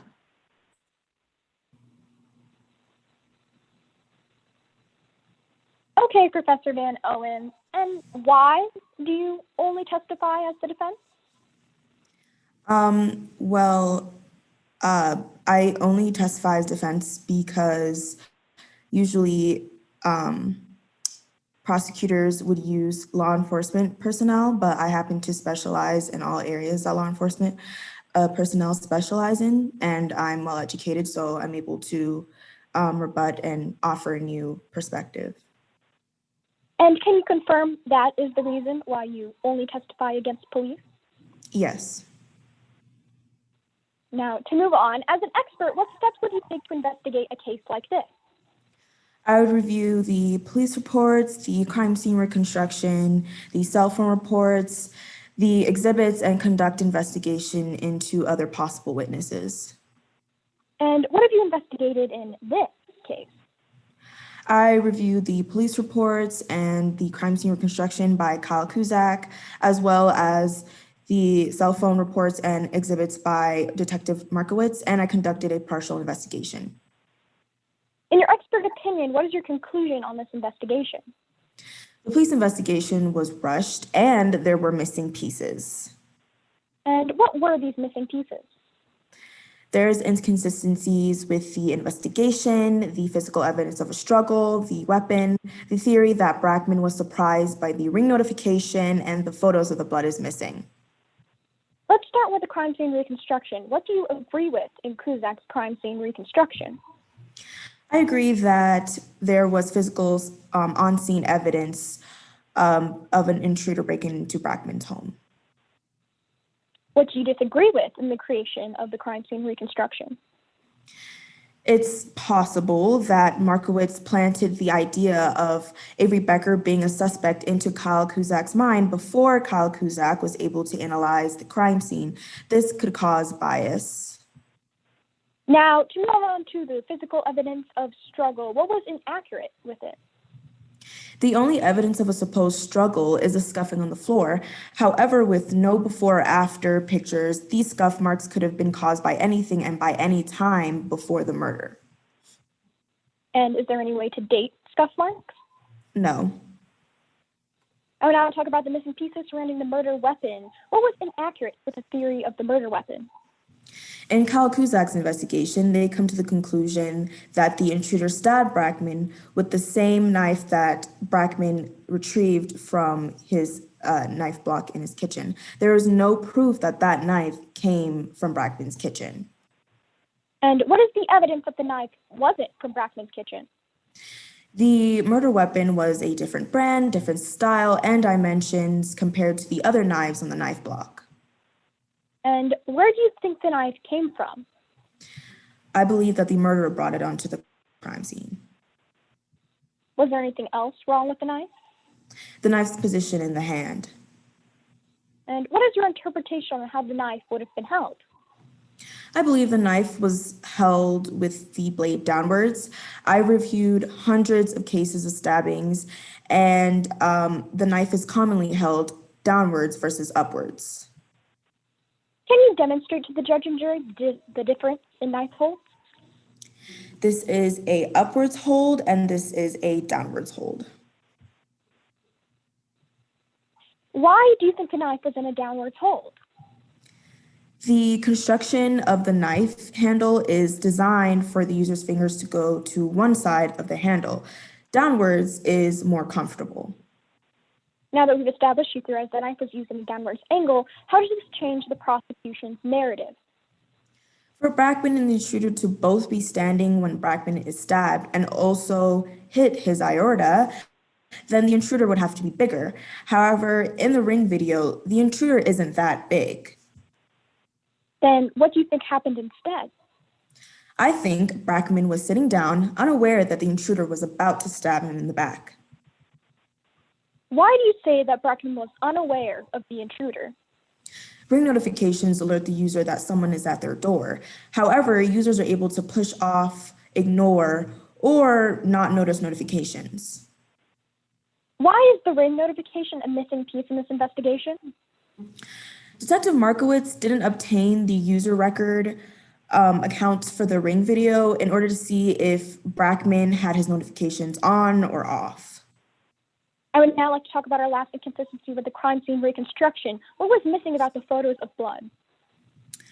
The police lost the pictures of the blood drops in the hallway and the blood cast off on the wall near the front door. What could have the police department done differently? The description of the blood could have given us insight into the crime scene and into who killed Mackenzie Brackman. I would now like to talk about the cell phone records. I'd now like to direct everyone's attention to Exhibit 15 and 16 if co-counsel will bring that onto screen.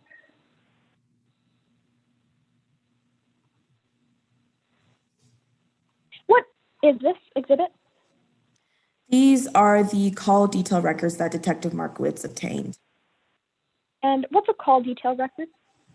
Call detail records provide information of where, when, and how calls are made. And can you walk us through your analysis of the exhibit?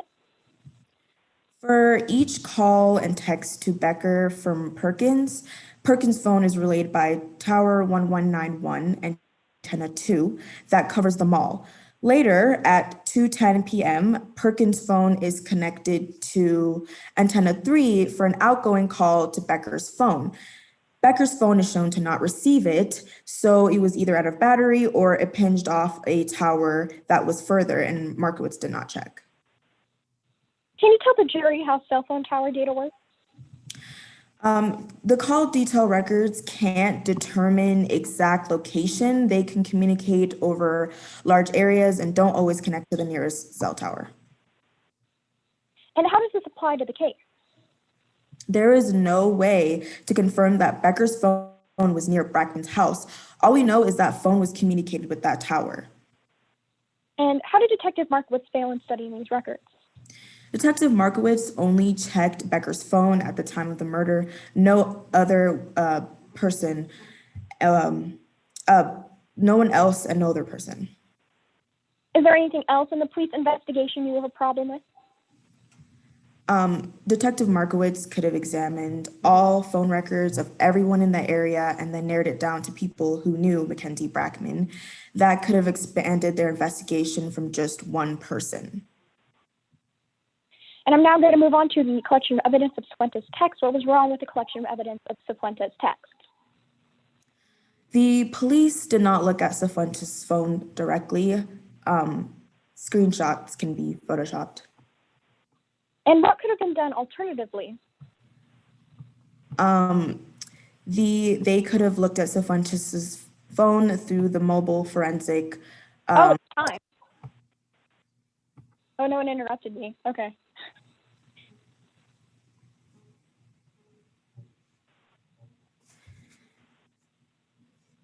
And the witness can finish she was in the middle of. Okay.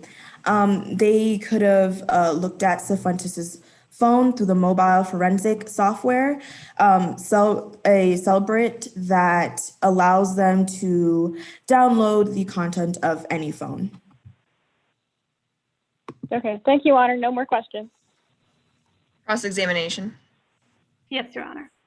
Good afternoon, Professor Van Owen. Let's begin by discussing your relationship with the police. Now, you used to work for the Aurora Police Department, correct? Yeah. Yes. But you left your job after an altercation that made you reassess your trust in law enforcement. Yes, it made me reassess the tactics that were being used during arrest. You may continue. Oh, that's all. Would you consider it your duty to keep police officers in check? Yes. Section relevant? Response? Your Honor, I'm simply examining any possible biases that this witness may hold. Objection overruled. So, in other words, you could say that you have an unfavorable view of them. Well, I may have an unfavorable view, but that wouldn't affect the work. Thank you. You've worked with Detective Markowitz before, correct? Yes. And do you consider them to be good at their job?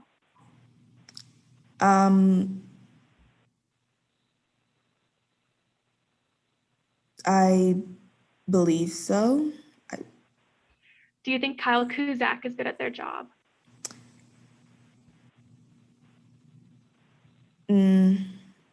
Not very much, no. Do you believe that if you had handled this case, it would have been more accurate? Yes. Do you think that if the defendant were to be acquitted, it would reflect poorly on Detective Markowitz and Kyle Kuzak? Yes. Now, considering your business, you charge quite a bit for your services, about $6,000 to $10,000, if I remember correctly. Yes, I do a lot of quality work, so that's the price that I have. And a good portion of your expertise revolves around revealing the alleged failures of the police. Yes. So you could say that your success relies on the alleged negligence of law enforcement. Yes. Moving on, you only ever testify specifically as a defense expert? Yes, that's what I'm good at. And this is the side that the police oppose, just for clarification. Yes. So in other words, you could say that since your resignation from the Aurora Police Department, you've consistently worked against police efforts. Yes, I do. No further questions, Your Honor. Any redirect? I apologize. I don't think there's time for redirect. At this point, for the defense, is this witness excused? Yes, Your Honor. Okay. And I believe at this point, does the defense have any other witnesses they'd like to call? Hearing. No, Your Honor. Does the defense rest? Yes, Your Honor. So I will hear from the prosecution for closing arguments.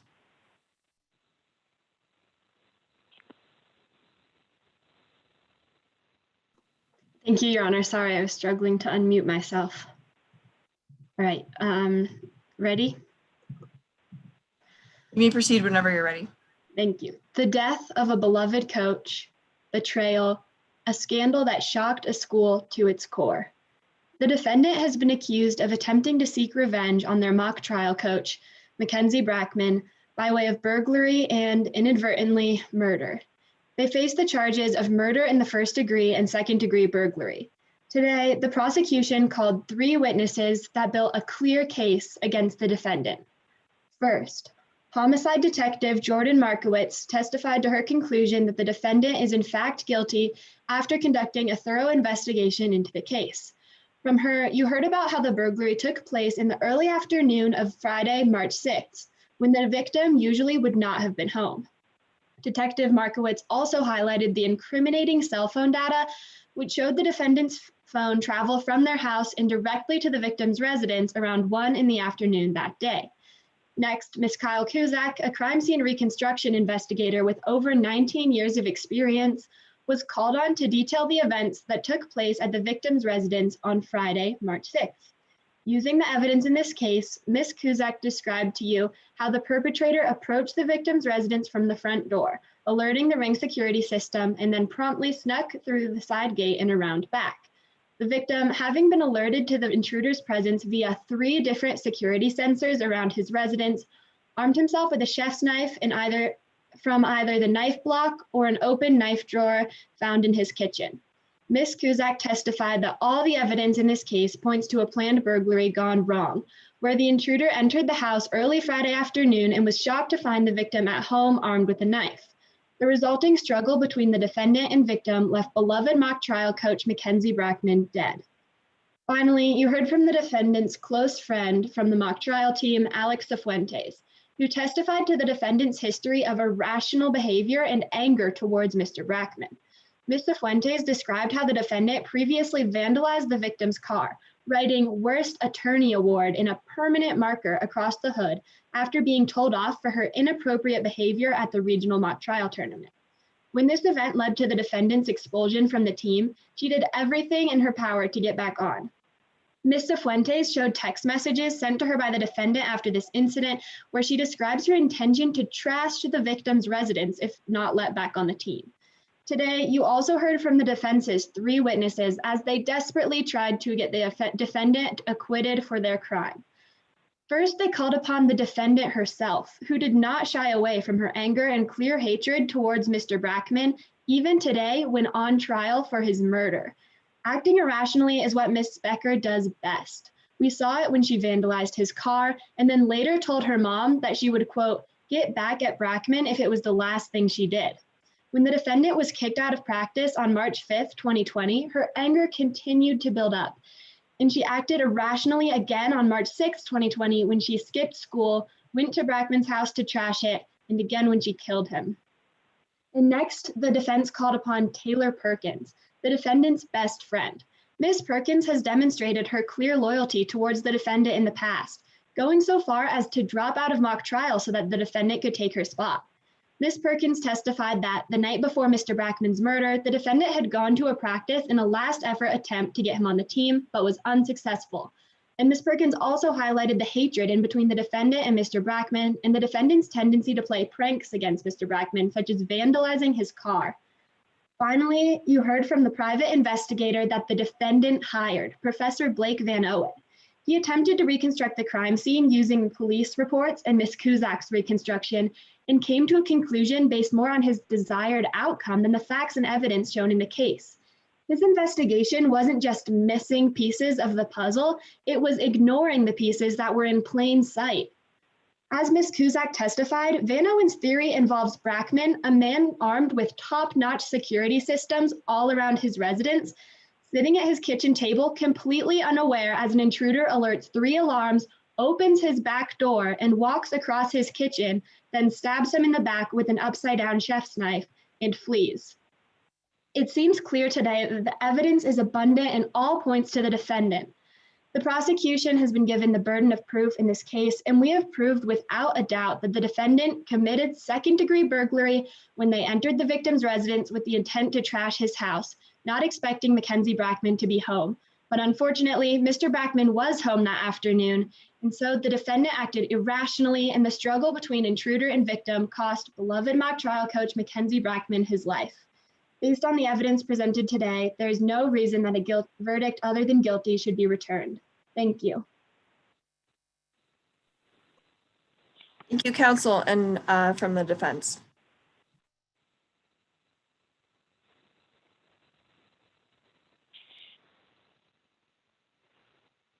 One second.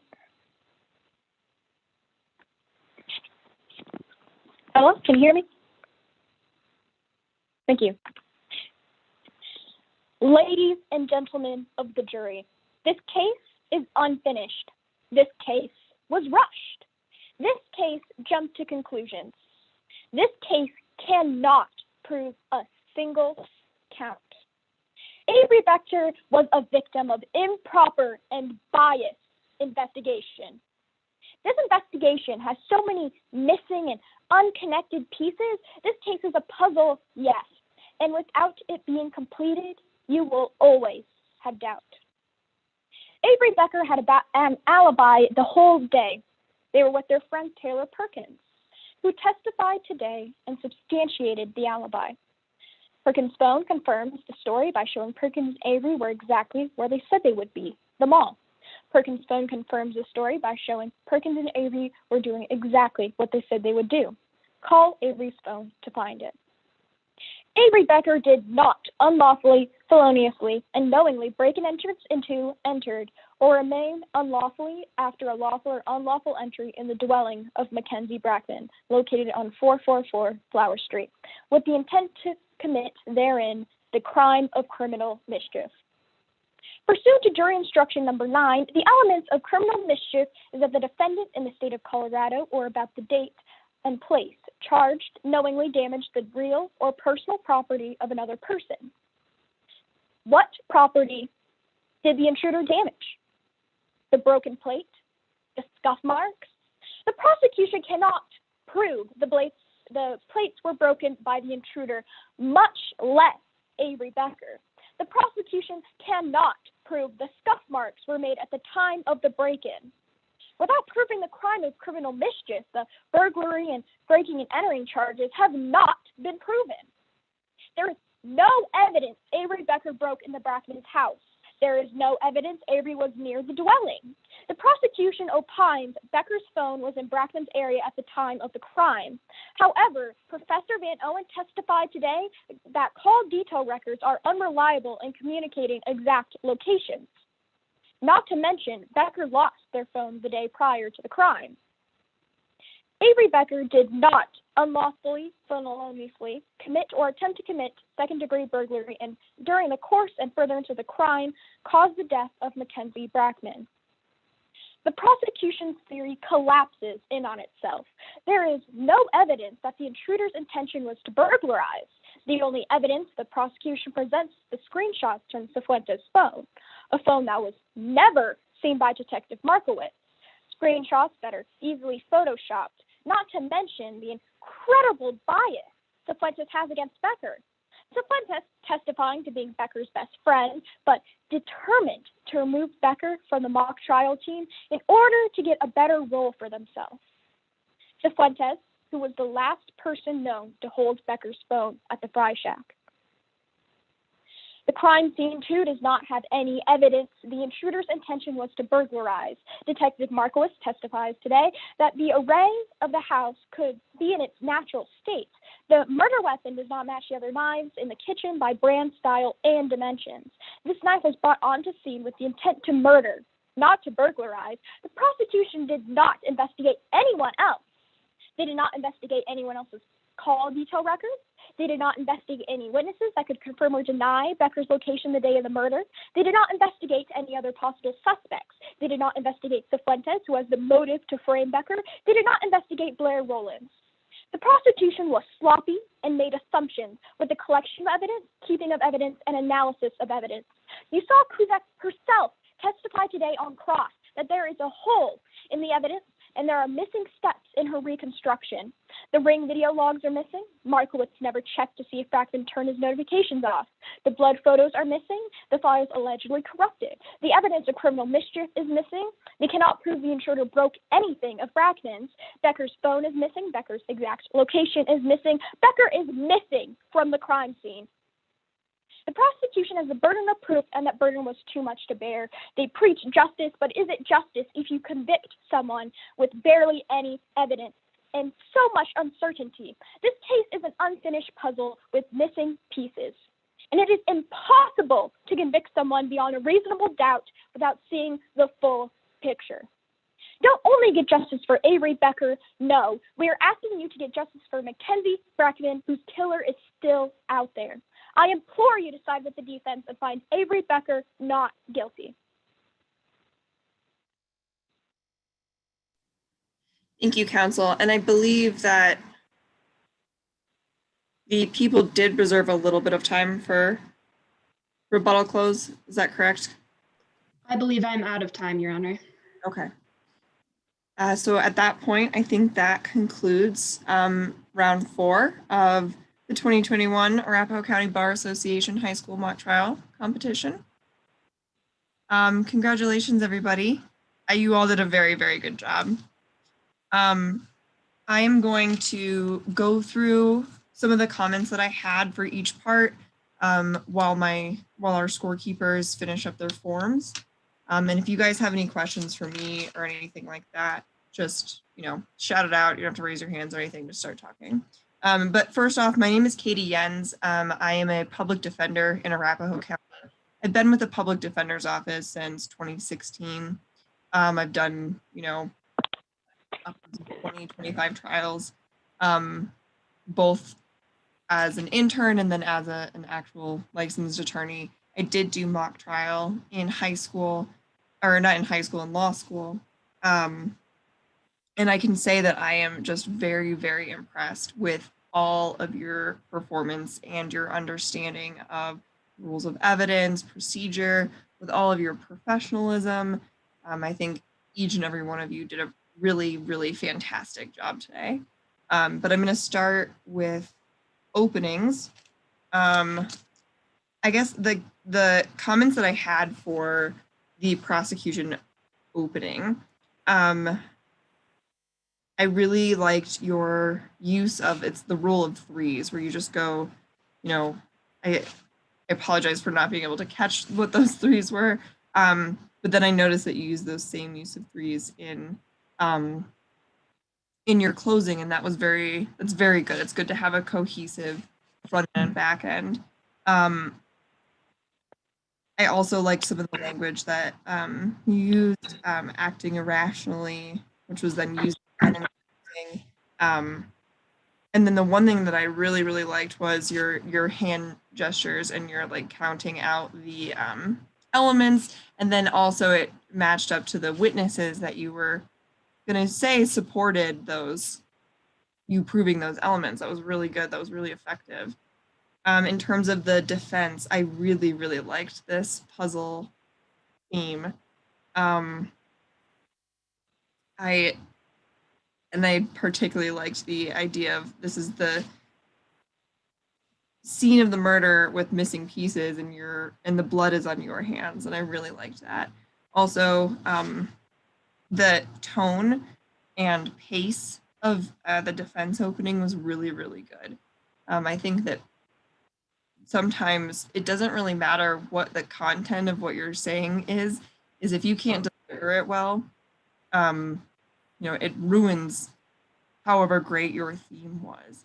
And so I always try to remember, like, the way that the words are coming out in my own mind are probably like 10 times faster in real life. And so like taking a deep breath and making sure that you are speaking very clearly and slowly, even slower than like you think that you should be, even if it feels weird to you, it's probably not to the people that are listening to you. Also, one critique I did have about the defense opening, in my personal practice, I would never refer to my client as my client to the jury. It would always be their name. So Miss or Mr., never my client, never the defendant. But that's also like a personal thing. So for the Markowitz direct and cross, I think that in terms of the prosecution, you did a really good job of helping the listener understand like what these sort of expert things were, like the call detail records. You did a good job of like with your direct having your witness explain what these things are, because the whole point of an expert witness is that they don't know the same things that a normal person knows. And so you want to be able to educate your jurors, and I think that you did a very good job with doing that with your line of questioning. On the defense side, I really did like your expert voir dire, emphasizing that it's only a 3-day course. That's a really, really good thing to pick up on, even though it's not necessarily obvious within your case problem. It's a good thing to, like, a 3-day course, really. That's a great point of argument. And even if, the judge is going to still tender that person as an expert, the jury has already heard how you feel about that, person's training and if they really should be qualified as an expert. I will say for both sides, your instincts on these objections are really, really good. Having the idea of, okay, I need to object to this as hearsay, or I just need to object to this, and then you just say something like that. You're honestly at a higher level than a lot of like first-year attorneys that I've met. Like, just make the objection, make the record. And I was very impressed with your guys' instinct on both sides of when you should object. And obviously you guys aren't lawyers, so the rules of evidence don't come like this to you. So I think that was I'm very impressed with that. the one thing I will say in terms of the defense cross on Markowitz, if the prosecution is ever talking about how your client lawyered up and trying to use that against them, that is completely inadmissible and so like prejudicial and unconstitutional. Cannot have that. That should like immediately trigger you to be like, no. Which you did. It just wasn't the right objection, but that's fine. That was a good instinct though, right? In terms of Cusack, also another expert, I think you guys did such a good job with laying the foundation for tendering these people as experts in your case. It's not an easy thing to do. And also expert voir dire isn't an easy thing to do. It's a more like complex set of evidence that you get to work with, but it also requires a lot more work on your end. So I thought you guys did very well with that. Specifically in Cusack's direct, I really liked this one question, what was the significance of these two images? That's just like a really great question to ask on direct, because it gives your witness the opportunity to explain themselves, and it also kind of cuts off the opposing side's ability to object to whatever you're asking. So I really liked that question. That was a very like high level type of question. And then I also liked your conclusion on this case, rather than saying, you know, what is your conclusion in avoiding that ultimate conclusion rule. I think that you did a good job with kind of skirting around that. And then in terms of the defense, for the expert voir dire on that one, rather than get into that on expert voir dire, I would focus more of that on like a cross chapter in your actual cross. And the expert voir dire should be mostly focused only on what they have just said. And you can pick that apart really, really easily. And the thing I will say about everybody's cross-examination is to really focus more on one fact per question. There was a lot of questions that I heard that were like compound questions where there was multiple facts within the same one. But really effective cross and really fun cross is when you can break up like one fact and that's your chapter. And then there's 6 questions underneath that. And so you don't have to like, you know, you're not talking to them or you're not really asking them questions. You're saying to them like, you know, I think for example, like I had one written out that I liked. Sorry guys, I lost it in my notes. But regardless, like if you're ever like finding yourself having 2 different points in the same question, break that into 4 questions. Cross is like really cut, like it's really fast paced. And then you can get your witness to kind of like just get in this groove with you. And then that's when you're starting to be able to like really mess with them and get them to give you good stuff. And then for the Cifuentes, this whole like thing with, I just want to ask you guys like this issue with the drawing on the AV's car with the permanent marker. Do you guys understand the idea of like character evidence or like prior bad act evidence or anything like that? Yes, no?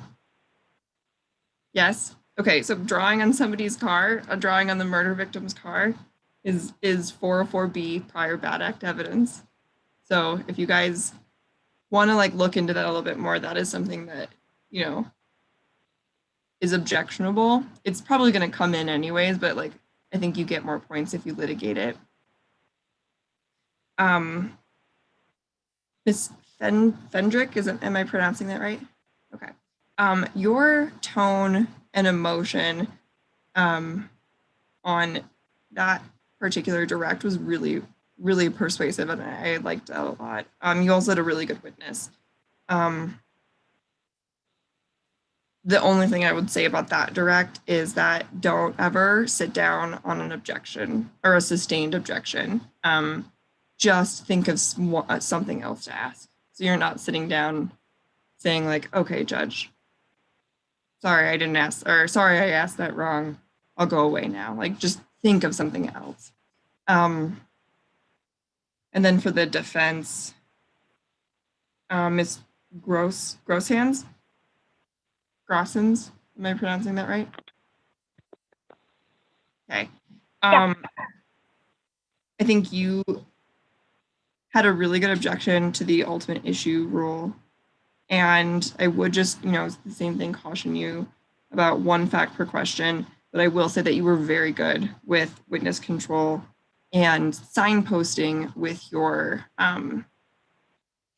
cross chapters and like your little comments of like, okay, now I want to talk about this. That's like really helpful. It's helpful for the jury, it's helpful for the judge, it's helpful for the witness to, kind of shift thinking about what we're talking about next. And then in terms of, defense case in chief, I really liked the witness who played Avery Becker. You were a very, very good witness. I enjoyed, you're very persuasive. Your emotion was very good. And I think you gave a very good performance. The one thing I will say is that, referring to the murder victim by just their last name without any sort of like Mr. or Mrs. or coach or even their first name, it's not a very good look. Mr. Brockman is fine, or Brackman. And that goes for both sides. I think both sides did that. But also on the direct of Avery Becker, I think you did a really good job of handling your bad facts up front and just owning them and kind of like, this is not a good look, moving on. Because then it makes it look less like you're trying to hide something. And then the one thing I will say is that it is a bold move to have your client called first in your defense case in chief. Generally, you would want all of the evidence to come out, and then you have your client come in and kind of wrap it all up in a nice little bow for you. I think in the real world, like I don't ever call my clients. Like generally, I just don't do it. But if I am, I'm going to call my other witnesses first. It's just mostly so that like they can kind of put out the fires with their own story that have already been started by the prosecution, and then maybe by the prosecution on the cross-examination of your own witnesses. In terms of the prosecution's cross of Avery Becker, I really liked. You did a good job of like the one fact per question and using kind of common sense outside of what's directly in the fact pattern, that like he humiliated you, he made you angry, you stormed out of practice. And then you had this great question, was like, so in a moment of anger, you decide, or your judgment was clouded and you committed a crime. That was like awesome. And also your tone and pace was really, really good, and you had really good control over that witness. And I put on here in my notes, like, very impressed. Taylor Perkins, that in terms of the prosecution, that witness was really squirmy, and I think that you did a really good job kind of controlling that and and you did that by using very like pointed and precise questions, because it's easy for a witness to squirm on you when your questions aren't like airtight yes or no's. And then for the direct of Taylor Perkins, I really liked your structure. I thought that the way you went through wasn't necessarily chronological, but it was very compelling and it was easy to follow, and it kept me like engaged with what your theory of innocence was. And then I also thought that you handled, obviously this witness is going to have a motive to not tell the truth because it's their best friend. And I thought that you handled that kind of bad fact pretty well. Then on the last witness, I loved how she said missing pieces. That's a fantastic way to tie in your theme to like within your trial. I thought you did such a good job with that. In terms of the expert voir dire, there was a question that was asked that said, would it be fair to say that you get paid to reveal police shortcomings? That was kind of what we would call one question too many. And it also should have maybe been saved for cross. But what you can do within that situation is like, your chapter head on your expert voir dire would be like, you get paid to say the cops did a bad job. You never say those words to the witness. With your cross-examination questions, you build it up to that, and then you just leave it there, and you let the jury figure out that conclusion on their own. So like, for example, like you have never testified for the prosecution. You have only testified for the defense. You get paid by the defense. You've never been paid by the state. And then you can even have like another chapter of like what their testimony has been.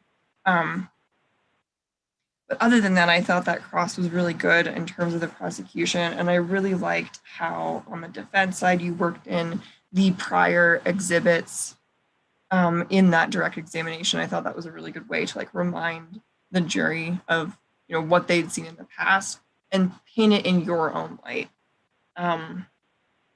For closing, I think, both sides did a really good job of reiterating their theme.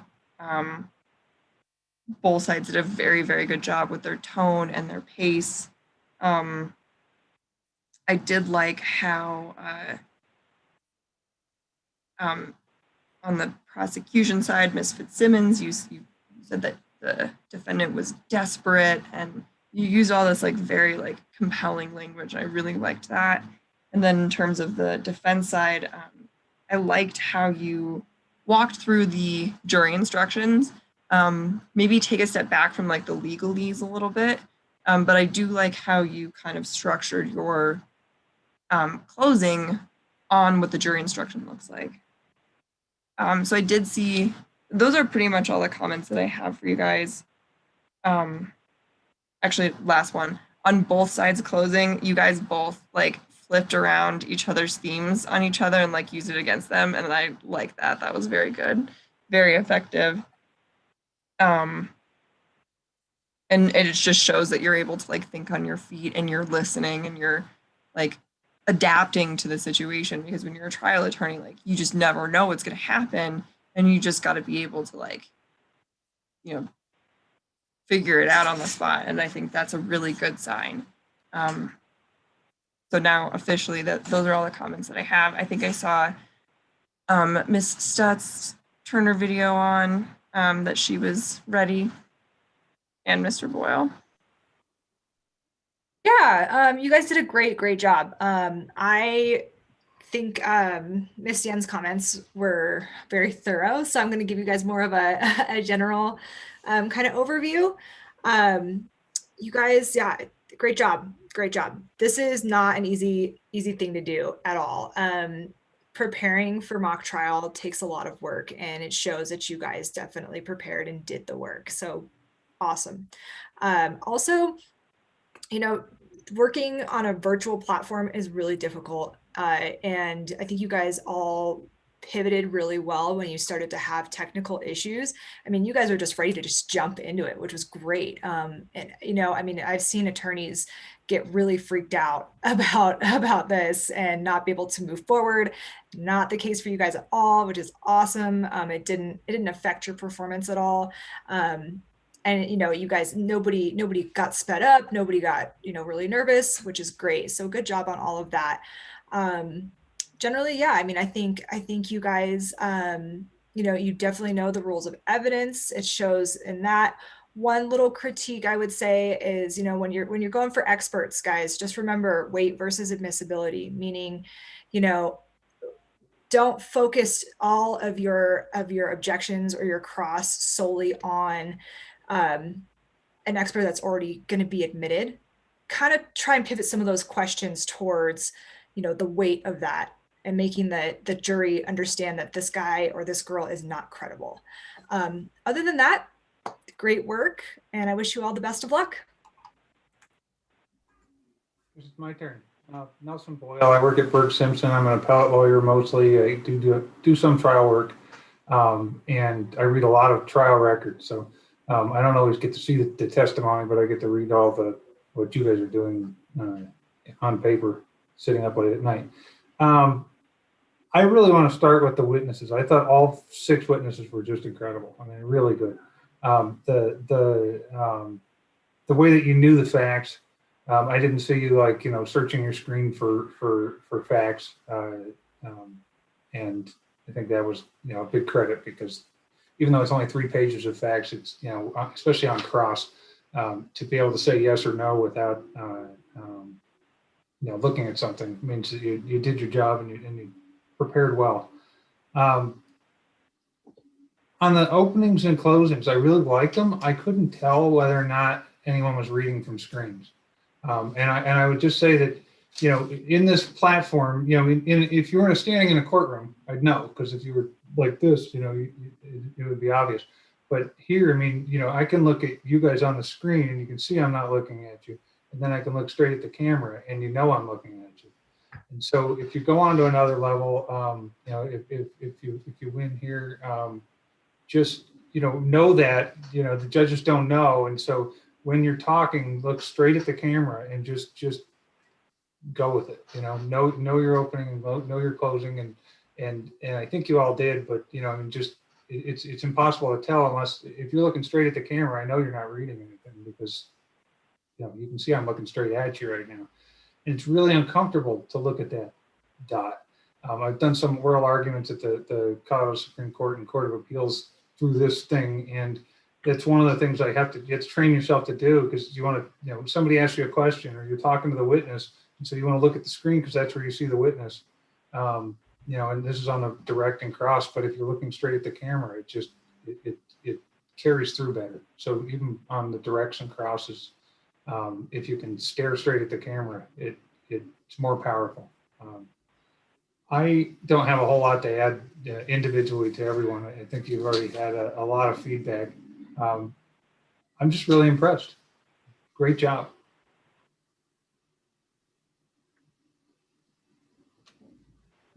Thank you for judging us and scoring us.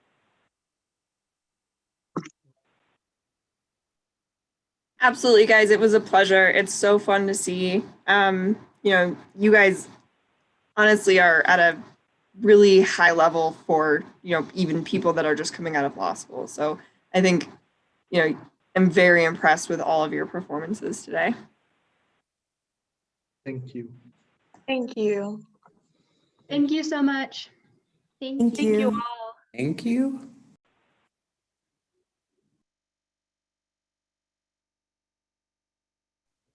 So I think we have to stay on until they get all the scores. Is that right? Yeah, so I'm just supposed to confirm that all of the scoring sheets have been submitted. But once you guys have submitted them yourselves, then we're good to go. Okay.